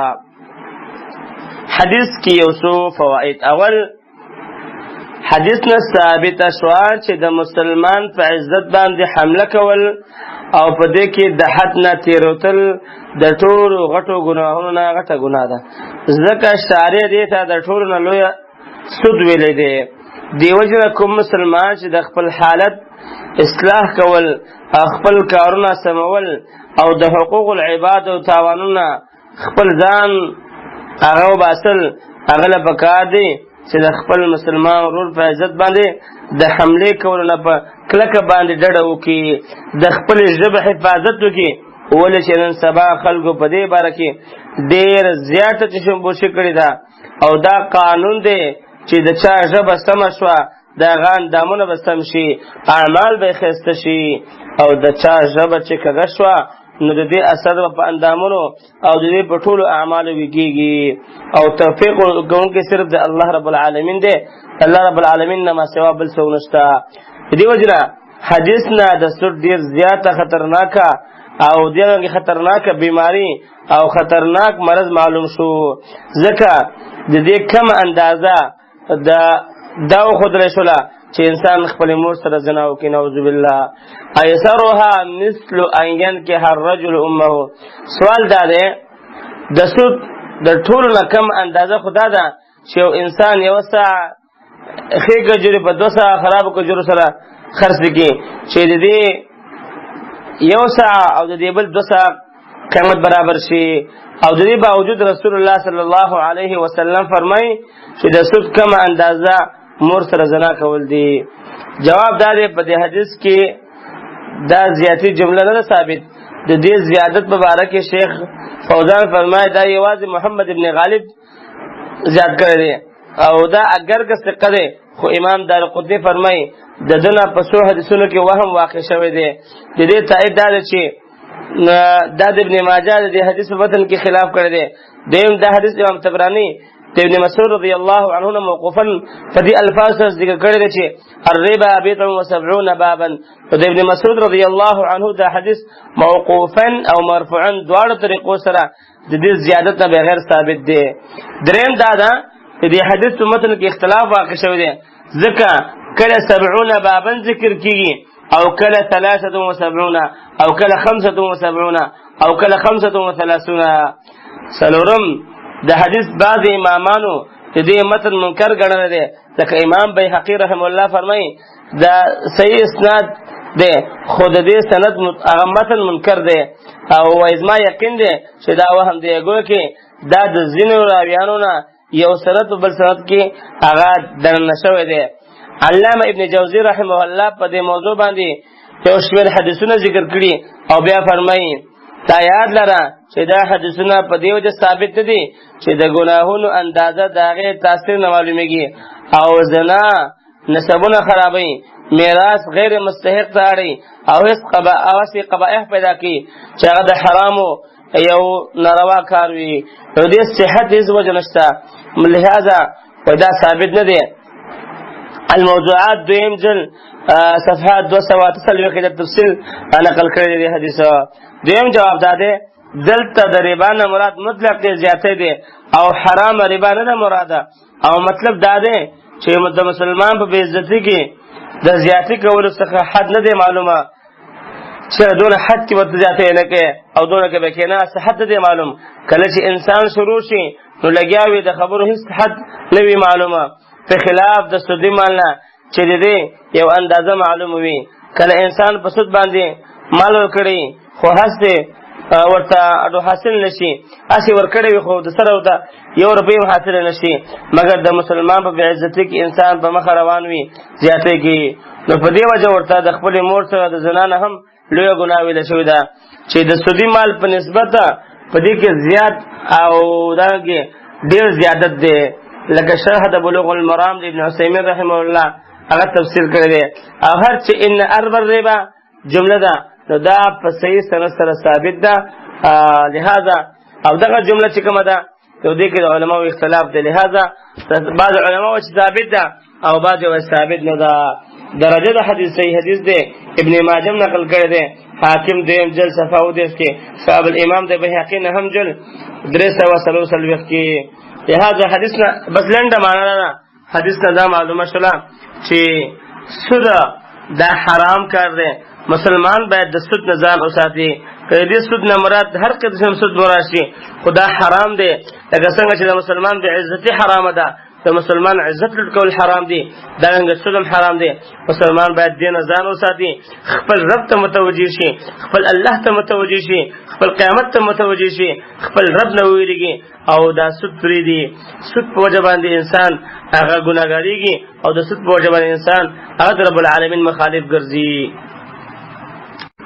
حديث نمبر وسوالس وعن أبي سعيد الخدري رضي الله عنه أن رسول الله صلى الله عليه وسلم قال لا تبيعوا الذهب بالذهب إلا مثلا بمثل ولا تشفوا بعضها على بعض ولا تبيعوا الورق بالورق إلا مثلا بمثل ولا تشفوا بعضها على بعض ولا تبيعوا منها غائبا بناجز متفق عليه دي حديث کی سودی شیان او په یو بل باندې د بدلولو طریقه بیانې ابو سعید خدری رضی الله عنه روایت ده چې رسول الله صلی الله علیه وسلم او فرمایل سرزر د سروزرو په بدله کې مخرڅوي مگر که برابر په برابر وي او د یو بل په وزن کې کمی زیاتې مکوي او سپین زر د سپینو زرو په بدله کې مخرڅوي مگر که برابر وي او د یو بل په وزن کې کمی زیاتې مکوي او د دینه غائب شي د حاضر شي په بدله کې مخرڅوي بخاری روایت کړی دی دلته الا مثلا بمثلن دا د عام حالاتنا مستثنا ده تقدیر داسې ده تاسو سره په سرو باندې په هیڅ حالت کې مخرڅوي مگر په داسې حالات کې چې دا دواړه متماثلین یعنی متساویین یو بل سره برابر وي او دا د ابو هريره رضی الله عنه په حدیث کې راغلی دی چې برابر والے په وزن سره راځي ولا تشفوا د تا په پیخه او د شین په زیر او د فا په شد او په سره معنی دا یو په بل باندې مزیاتوي اشفاف زیاتواله توي کله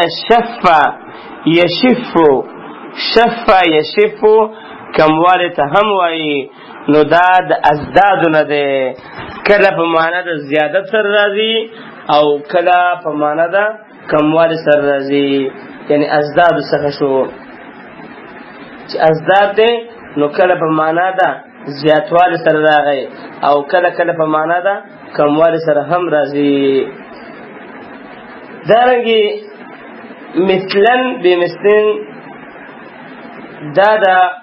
دا شفا یشفو دا غیر د پاره تاکید دی یا دا شفا یشفو د مثلن بمثلن د پاره تاکید دی الورقه سپینو زرو توي تاپشوی او کنا ورق اطلاق ور باندې کیږي کاغه تاپوي او ټاپا نوي غائبا بناجز غائب نه مراد دا چې د عقد په وخت موجود نوي چې کوم وخت انسان عقد کوي په هغه وخت کې دا نوي موجوده برابر خبر ده کپنیټوي او کنه یعنی که په نیټه باندې دا کار کړی وي په غیر نیټه باندې.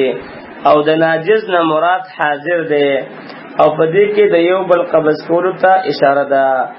لہذا د حدیث نه دا خبره معلومه شوله چې نبی علیه السلام فرمایي چې لا تبيع الذهب بالذهب الا مثلا بمثل، لاس په لاس وي یو او برابر په برابر وي. او دلته ښکاره دا خبره ذکر شوه چې ولا تشفوا، زیاتوالی به نه کوئ چې یو زیاتی او بل کم وي.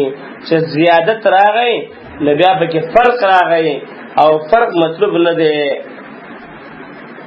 که فرق راغی یو پکې زیاتو او بل پکې کم نو دا بیا سود جوړیږي. نو ځکه د الله پیغمبر وفرمایل صلی الله علیه وسلم چې لا تبيع الذهب بالذهب الا مثلا بمثل ولا تشفوا بعضها على بعض. درجه د حدیث دا حدیث په اعتبار د سند سره صحیح حدیث دی. امام بخاری رحمه الله نقل کړی دی په 2700 صفحه کې. امام مسلم رحمه الله نقل کړی دی په صفحه 1504 کې. امام ترمذی نقل کړی دی په صفحه 1201 کې. امام نسائی نقل کړی دی صفحه 208 کې. امام مالک رحمه الله نقل کړی دی په خپل کتاب دویم جلد صفحه 362 کې. حدیث نمبر 211 وعن عبادة بن الصامت رضي الله عنه قال قال رسول الله صلى الله عليه وسلم الذهب بالذهب والفضة بالفضة والبر بالبر والشعير بالشعير والتمر بالتمر والملح بالملح مثلا بمثل سواء بسواء يدا بيد فإذا اختلفت هذه الأصناف فبيعوا كيف شئتم إذا كان يدا بيد. رواه مسلم. في حدیث کې هم سود شیان بیانوي. د حدیث لفظي ترجمه دا ده چې عباده بن صامت رضی الله عنه نه روایت ده چې رسول الله صلی الله علیه وسلم فرمایل سره به د سره په بدله کې، چاندي به د چاندي په بدله کې، غنم به د غنمو په بدله کې، وربشې به د وربشو په بدله کې، کجورې به د کجورو په بدله کې، او مالګه به د مالګې په بدله کې یو شان برابر په برابر لاس به لاس خرڅول شي. او کله چې دا جنسونه مختلف شي نو بیا څنګه چې غواړي خرڅوي، هر کله چې لاس په لاس وي. مسلم روایت کړی دی. الذهب بالذهب أي يباع الذهب بالذهب، سربا پسرو خرڅول شي. یا دا منصوب دی بيع الذهب بالذهب، سره پسرو خرڅوي. او د ذهب لفظ عام دی، په دې کې د تمام اقسام داخل دي، لکه ټاپه شوي، نقشدار، کرا، کوټه، روغ، مات کالی، دارنګه ټیکړی، خالص او ملاوټ والا ټول د شامل دي.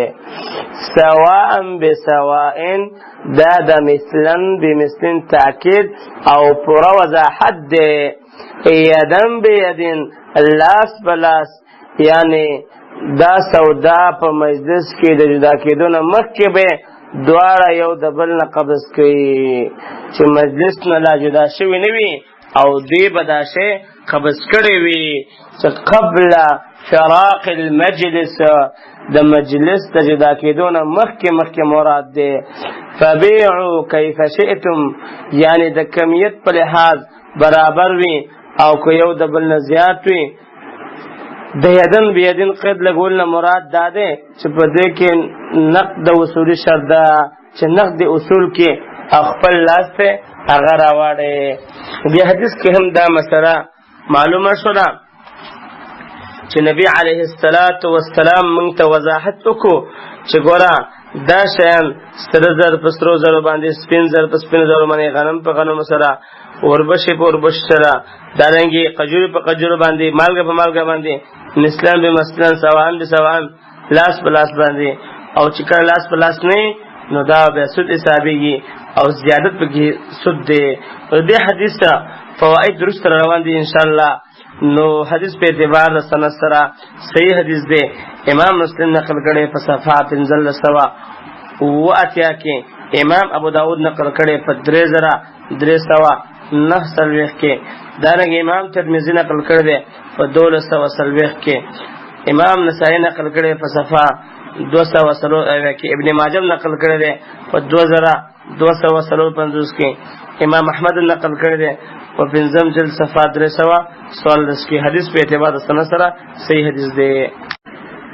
حدیث نمبر 212 وعن أبي هريرة رضي الله عنه قال قال رسول الله صلى الله عليه وسلم الذهب بالذهب وزنا بوزن مثلا بمثل والفضة بالفضة وزنا بوزن مثلا بمثل فمن زاد أو استزاد فهو ربا.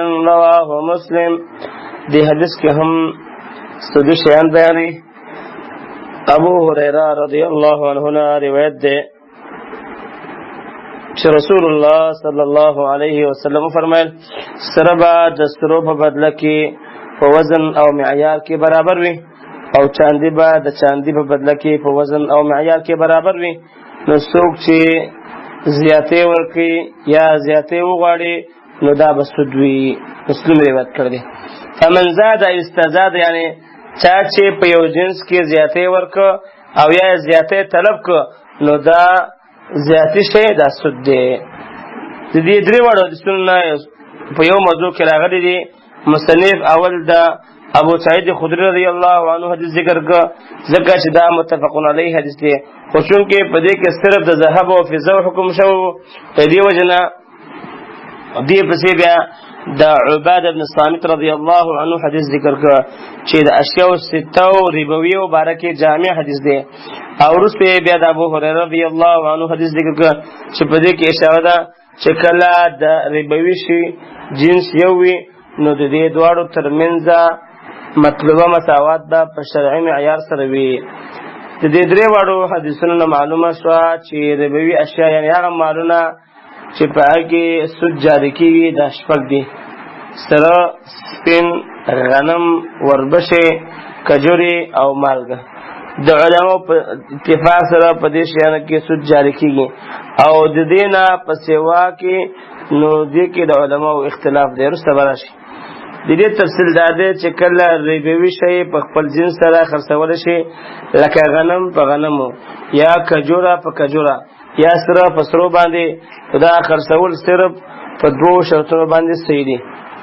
اول شرط دا دی چې د دې دواړو مقدار به مساوي وي. نو یو ساعه به په 2 ساعونو باندې خرڅول درست نه وي. دا شرط په دې الفاظو کې بیان شوی دی: مثلا بمثلن، سواء بسواء. او په عامه توګه دا کار صرف هغه وخت کېږي کله چې دا دواړه قسمونه ترمنځ په کراوالي او کوټوالي وغیره کې فرق وي، لکه مخکې تیر شو. دویم شرط دا دی د مجلس جدا کېدو نه به مخکې یو د بل نه عوض قبض کړي. چې یو د بل نه مخکې عوض قبض کړی نه وي دا صحیح نه ده. دلیل یدن بیدن الفاظ راغلي دي. که چېرې په دې دوه شرطونو کې اولنی شرط ختم شو نو دا معامله به ربا الفضل وي، او که دویم شرط ختم شو نو دا معامله به ربا النسیه وي، او که دواړه ختم شو نو په دې معامله کې به ربا الفضل او النسیه دواړه وي. او که ربوي شی د خپل جنس نه علاوه په بل ربوي جنس سره خرڅول شي نو دا سودا صحیح کېدو لپاره یو شرط دا دی، یو شرط هغه ضروري دی او هغه دا چې په مجلس کې دننه تقابض دی. لکه یو ساع غنم په 2 ساع وربشو خرڅي نو دا سودا صحیح ده، خو شرط دا دی چې د جدایي نه مخکې به تقابض کړي.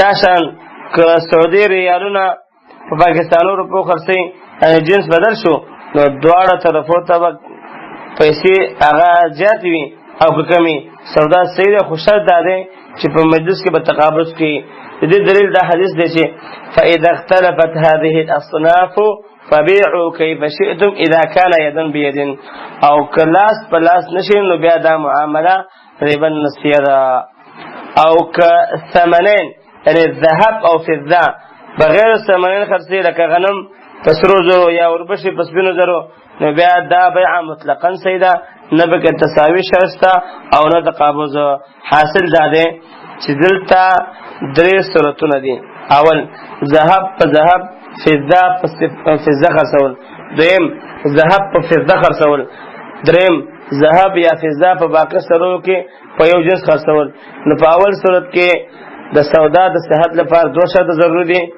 مساوات او تقابض په المجلس دویم صورت کې صرف یو شرط راتل ضروري دي یعنی تقابض په المجلس دریم صورت کې هیڅ شرط نشته حدیث دلیل دی چې ثمن په ثمن خرڅولو کې په مجلس کې تقابض شرط دی ځکه رسول الله صلی الله علیه وسلم یدن بیدن د اتحاد او اختلاف دواړو اصناف سره هغه ذکر کړی دی لکه د عباده بن صامت رضی الله عنه په حدیث کې البته که احد النقدین د سلور شیانو نه په یو شی باندې خرڅول شي نو په دې کې لاس په لاس تقابض ضروري نه دی او حدیث دلیل دی چې غنم او وربشي دواړه جدا جدا جنس دي ځکه یو په بل باندې عطف شوی دي او دا د جمهور قول د امام مالک لیث اوزاعي معمر ابن عبد الله قول دا دی چې دا دواړه یو جنس دي دې اختلاف ثمره برسته راشي ان شاء الله تعالی د دې حدیثونو معلومه شوه چې په اشیاء ستو کې ربا الفضل او ربا النسیه دواړه حرام دي د بعض صحابه کرامو په نس ربا صرف په ربا النسیه کې بند ده لکه ابن عباس رضی الله عنه په نس په یو درهم باندې 2 درهم اخیستل جایز هر کله چې لاس په لاس وي هغه به ویل ما ته اسامه رضی الله عنه دا حدیث بیان کړی چې لا ربا الا فی النسیه بخاری 2019 اویا کې نقل کړی سود صرف په نسیه کې وي لیکن بیا چې کله هغه ته ابو سعید خدری رضی الله عنه خپل دا مخکنی حدیث چې لا تبيع الذهب بالذهب الا مثلا بمثل ولا تبيع الورق بالورق الا مثلا بمثل بیان کا نو هغه د خپل دی قول رجوع کړه سوال دا دی چې لا ربا الا فی النسیه دې څه معنا ده جواب دا په صورت د اختلاف د جنسینو کې دی لکه ذهب په فضه یا تمر په حنطه سره خرڅول شي نو په دې کې تفاضل جائز او نسیه په کې جائز نه ده او نسیه په کې ناجائز ده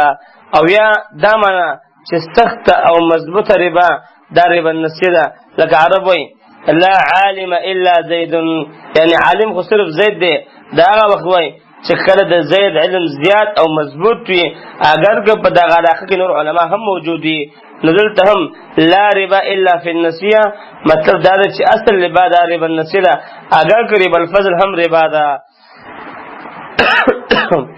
د سرو او سپینو په حکم کې مروجه چې کوم پیسې دي د هر یو ملک کې خپل جنس حسابېږي مثلا پاکستانی جدا جنس دی افغانی جدا جنس دی سعودي ریال جدا جنس دی د دې په خرڅولو کې هم هغه درې صورتونه دي کوم چې په ذهب او فضه کې تیر شول او راجح قول دا دی چې دې ملکونو د نوټونه او روپۍ بذات خود ثمن حسابېږي او تمام هغه احکام چې ذهب او فضه ثابت دي هغه دې پیسو له هم ثابت دي کرنسي چې ورته وایي ځکه اوس په ټوله دنیا کې د ذهب او فضه په ځای په نوټونو او کرنسیانو باندې تعامل روان دی اختلاف دلته د شپږو شیانو سوا په نور اصناف کې سود جاری کیږي او کنه اول قول دا دی چې سود صرف په دې اشیاء ستو پورې خاص دی ځکه په دې باندې اجماع شوی او په نور کې اختلاف دی او دا طاووس قتاده ظاهر ابن عقیل او امام صنعانی قول دی ځکه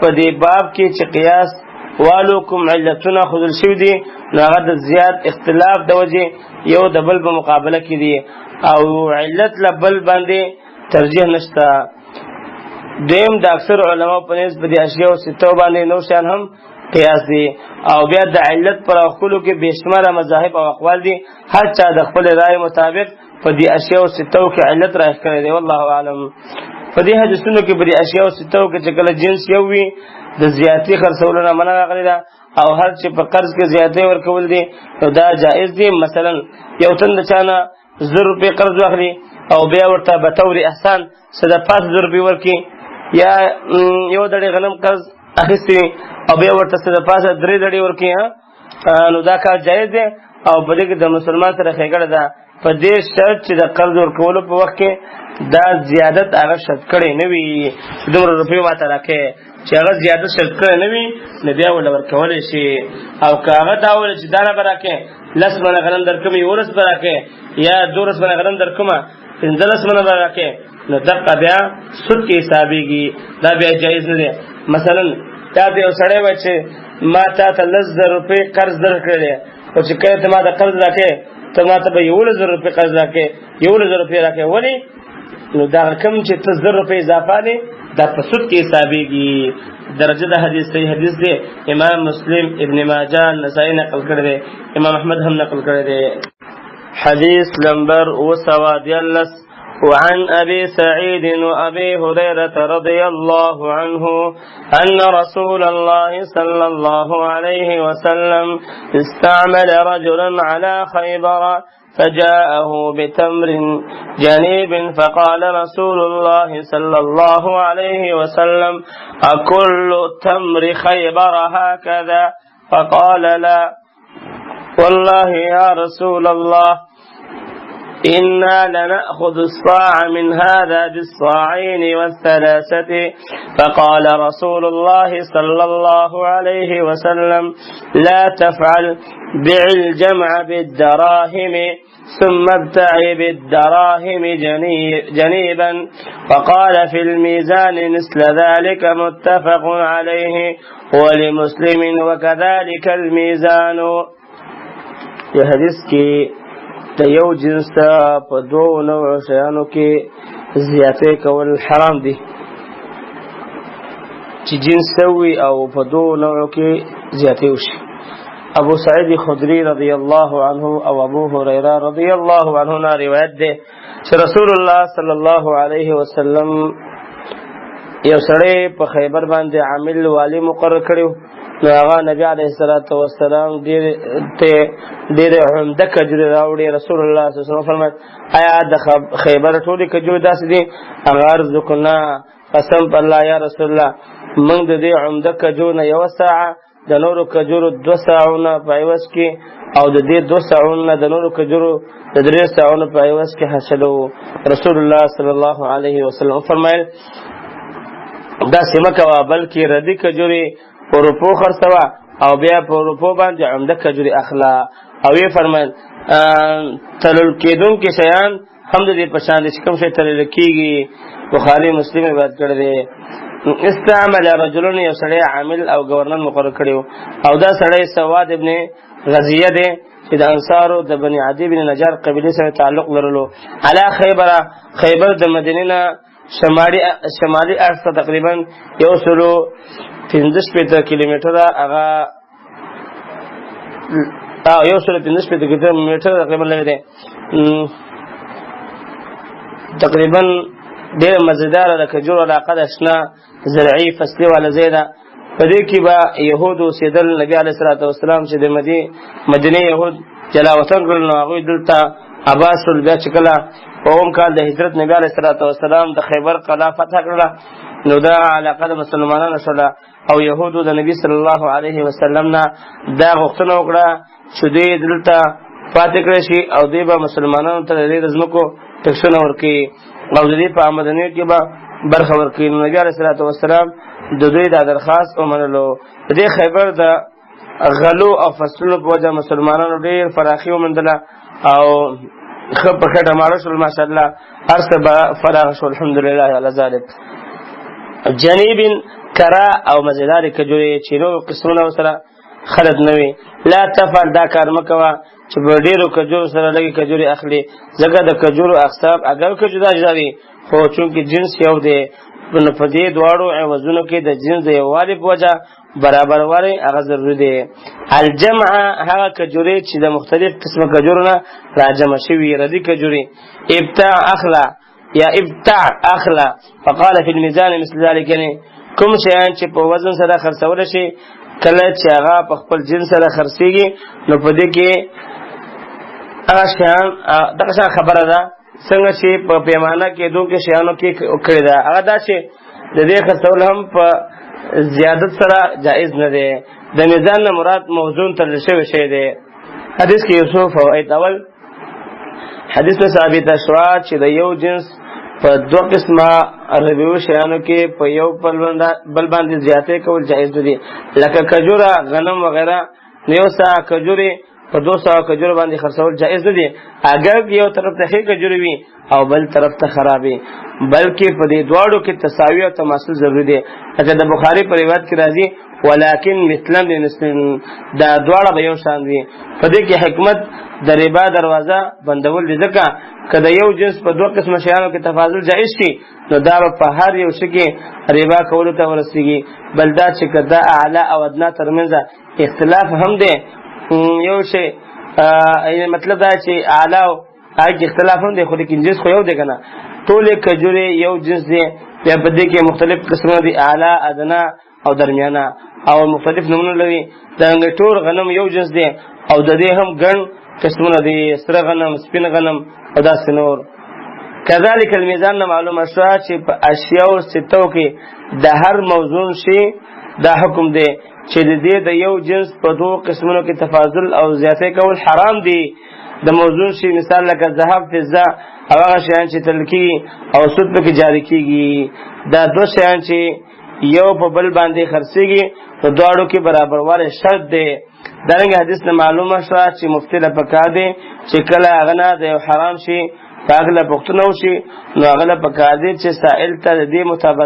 متبادله حلال او مباح حلال وخی ځکه مستفتی پښتنه کوونکې یو جائز را غواړي ځکه داغه پښتنه په دې دلیل دی چې هغه سره د خپل دین غم دی او داغه فضل کې تقوا موجوده ده نو هغه ته داسې ویل پکار دی چې دا حرام کار مکوه بلکې دا بل حلال کار وکړه نو دا د مفتی خیاطیا وی چې خلک د حلال په ذریعہ د حرامونه مستغنی او بے پروا کی نو د نبی کریم صلی الله علیه وسلم سائل د دې غلط کار نه منع کا لیکن د دې په بدل کې ورته صحیح کارو خود هغه دا چې د اعلی کجور یو ساعت ادنا کجور په 200 سره اخیستل جائز دي بلکې د اعلی کجور اخیستلو طریقه دا ده چې اول ادنا کجوري په خرڅ کا او بیا باندې اعلی کجوري واخلا دا رنګه باشاله پکار دي چې د خپل عاملانو نه وخت په وخت پوښتنه کوي او دا غوي په تصرفاتو کې نظر ساتي کاغه چې ته غلط وي دا غي د درسوالي کوشش دی وکي او حدیث معلومه شو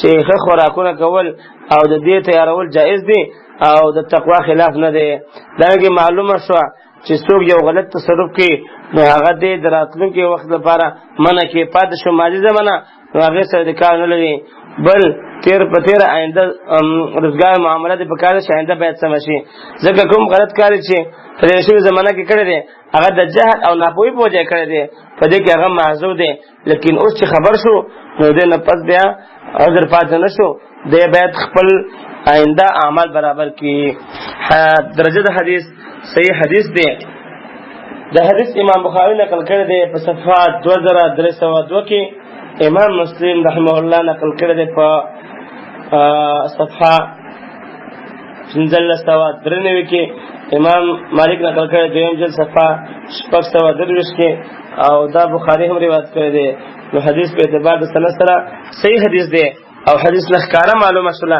چې نبی علیه الصلاۃ والسلام ډېر ناشنا اخلاق چې غلط کار وکړه هغه په دې طریقه باندې منع کړ حدیث نمبر وسوالس وعن جابر بن عبد الله رضي الله تعالى عنه قال نهى رسول الله صلى الله عليه وسلم عن بيع السبرة من التمر لا يعلم مكيلها بالكيل المسمى من التمر رواه مسلم دی حدیث کی دا مسئلہ بیانی چې په سودی شیانو کې مساوات باندې جهل داسې دی لکه په زیادت باندې علم جابر رضی الله عنه روایت دی چې رسول الله صلی الله علیه وسلم د کجورو داسې ډېر کې چې د هغې وزن معلوم نه وي د کجورو د معلوم وزن په عوض خرڅولو منع فرمایلی ده. الصبرتی هغه ډیرکۍ ته وایي المسمى چې معلوم. حدیث کې یو څو فواید. اول حدیث دلیل دی چې د کجورو په معلومه پیمانه باندې د کجورو داسې ډیرې خرڅول جائز نه دي چې د هغې پیمانه او اندازه معلومه نه وي، ځکه داسې پیمانه او اندازه چې هغه معلومه نه وي نو د معلومو کجورو سره د دې د مساوات پته نه لګېږي چې ته یو ډیرکۍ خرڅې د معلومو کجورو سره، نو د دې مساوات کې هغه معلومات نه کېږي او په دې کې د زیاتي خطره وي، نو دا سود جوړېږي. ځکه کجوري په کجورو خرڅولو کې دا شرط دی چې دواړه عوضونه به مساوي وي او متماثل به وي. لکه مخکې دا خبره تفصیلا بیان شوله. او دا هله کېږي چې د دواړو عوضونه اندازه معلومه شي. کله چې د دواړو عوضونه یا په دې کې د یو عوض مجهول وي نو د داسې مثال دی لکه په دې دواړو عوضونو کې د یو عوض په زیاتې باندې انسان عالم دی او دا سود دی. او دا حکم د کجورو نه سوا د باقي ربوي شیانو هم دی. او دا حدیث په دې باب کې د یو قاعدې دلیل دی چې هغه شیخ الاسلام ابن تیمیه رحمه الله ذکر کړی ده، او هغه دا چې الجهل بالتساوي فيما يشترط به التساوي كالعلم بالتفاضل. یعنی په کوم شیانو کې چې مساوات شرط ده د هغې په مساوات باندې نه خبرتیا داسې ده لکه د هغې په زیادت باندې خبرتیا.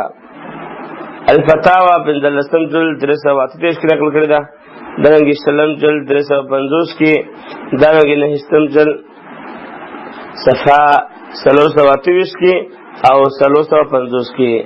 او دا ځکه چې دلته درې حالتونه دي. اول د دواړو عوضونه مساوات او دا واجب دی. دویم د دواړو عوضونو تفاضل او دا د سود کېدو په وجه باندې حرام دی. دریم د مساوات مجهول کېدل او دا هم حرام دي، ځکه جهل بالتساوي کالعلم بالتفاضل دی. دا وجه ده مخکې تیر شو چې بیع المزابنه په دې وجه باندې حرامه ده چې دا یو معلوم شی د خپل جنس په یو مجهول شي سره خرڅول دي. د دې نه چې انسان بچ کېږي نو په دې سره چې په دواړو بدیلینو کې چې کوم شی د پیمانې والا وي هغه پیمانه کول، او چې کوم شی د تلل کېدو والا وي هغه تلل کېدل. چې انسان هغه وتلي نو بیا به انشاءالله دې مشکل نه هغه د الله په فضل سره ختم شي. او مسلمان له پکار دی چې هغه کوشش دا وکړي چې ذات او خپل ځان د سود نه هغه منع کړي، ځان د سود نه وساتي، ځکه داسې نه چې معمولي څیز په وجه باندې په سود کې واقع شي. او الله رب العالمین په سودي انسان باندې لعنت کړی دی، لعن الله آکل الربا ومؤکله. د سودي انسان او سودي معاملې والا باندې لعنت دی. د حدیث صحیح حدیث د امام مسلم نقل کړی دی په 1510 صفحه کې، امام حکیم 2 جلد صفحه 38 کې. په حدیث په اعتبار د سند سره صحیح حدیث دی. حدیث نمبر 215 وعن معمر بن عبد الله رضي الله عنه قال إني كنت أسمع رسول الله صلى الله عليه وسلم يقول الطعام بالطعام مثلا بمثل وكان طعامنا يومئذ الشعير رواه مسلم. في حدیث کې دا مسله بیانې چې طعام په طعام باندې د هغې د خرڅولو حکم. معمر بن عبد الله رضی الله عنه نه روایت دی چې ما بعد رسول الله صلی الله علیه وسلم نه اوریدل چې غلې دي د غلې په بدله کې برابر په برابر خرڅول شي او زمونږه غلا په دغه وخت کې وربشي وي. دلته الطعام بالطعام أي بيع الطعام يكون بالطعام أو يباع الطعام بالطعام أو بيع الطعام بالطعام مثلا بمثل، يعني فدې کې مساوات ضروري او زیاتې حرام دی. وكان طعامنا يومئذ الشعير، يعني گویا کې نبی علیہ الصلوۃ والسلام داسې فرمایي دي چې الشعير بالشعير. د حدیث اصل کې پوره څه دی چې بشر بن سعید رحمه الله فرمایي چې معمر بن عبد الله رضی الله عنه خپل غلام د یو سا غنم سره ولېګو او هغه ته ویل چې ته دا خرڅ کا او بیا په دې باندې وربشه واخلا. غلام لاړ نو هغه څه د پاسه یو سا وربشه واخیستې او هغه راغی او معمر په دې خبر کو.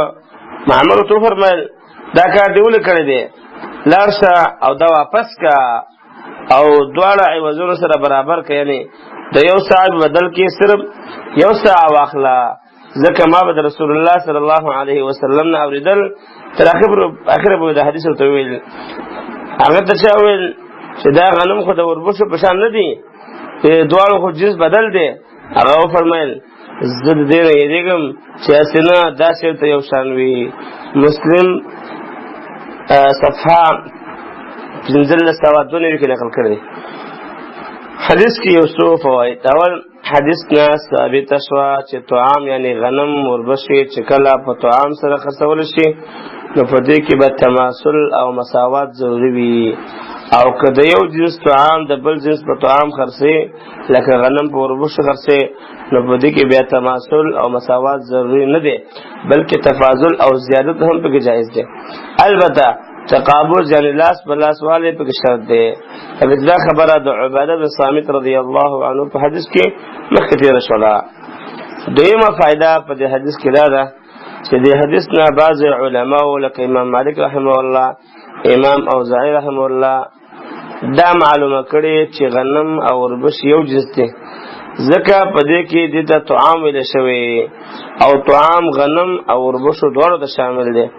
او په دې حدیث کې ویل شوی دی چې د یو ساعت په بدله کې صرف یو ساعت واخلا، لیکن جمهور علما فرمایي چې غنم او وربش دو مختلف جنسونه دي، یو په بل باندې په کمی زیاتې سره خرڅول جائز دي. همدا قول غوره دی، ځکه د عباده بن صامت رضی الله عنه مخکې حدیث په دې باب کې صریح دی چې په هغه کې غنم او وربش دو جدا جدا جنسونه ښودل شوي دي، او هر چې د معمر بن عبد الله حدیث دی نو په دې کې دا صراحت نشته چې ګنې غنم او وربش یو جنس دی.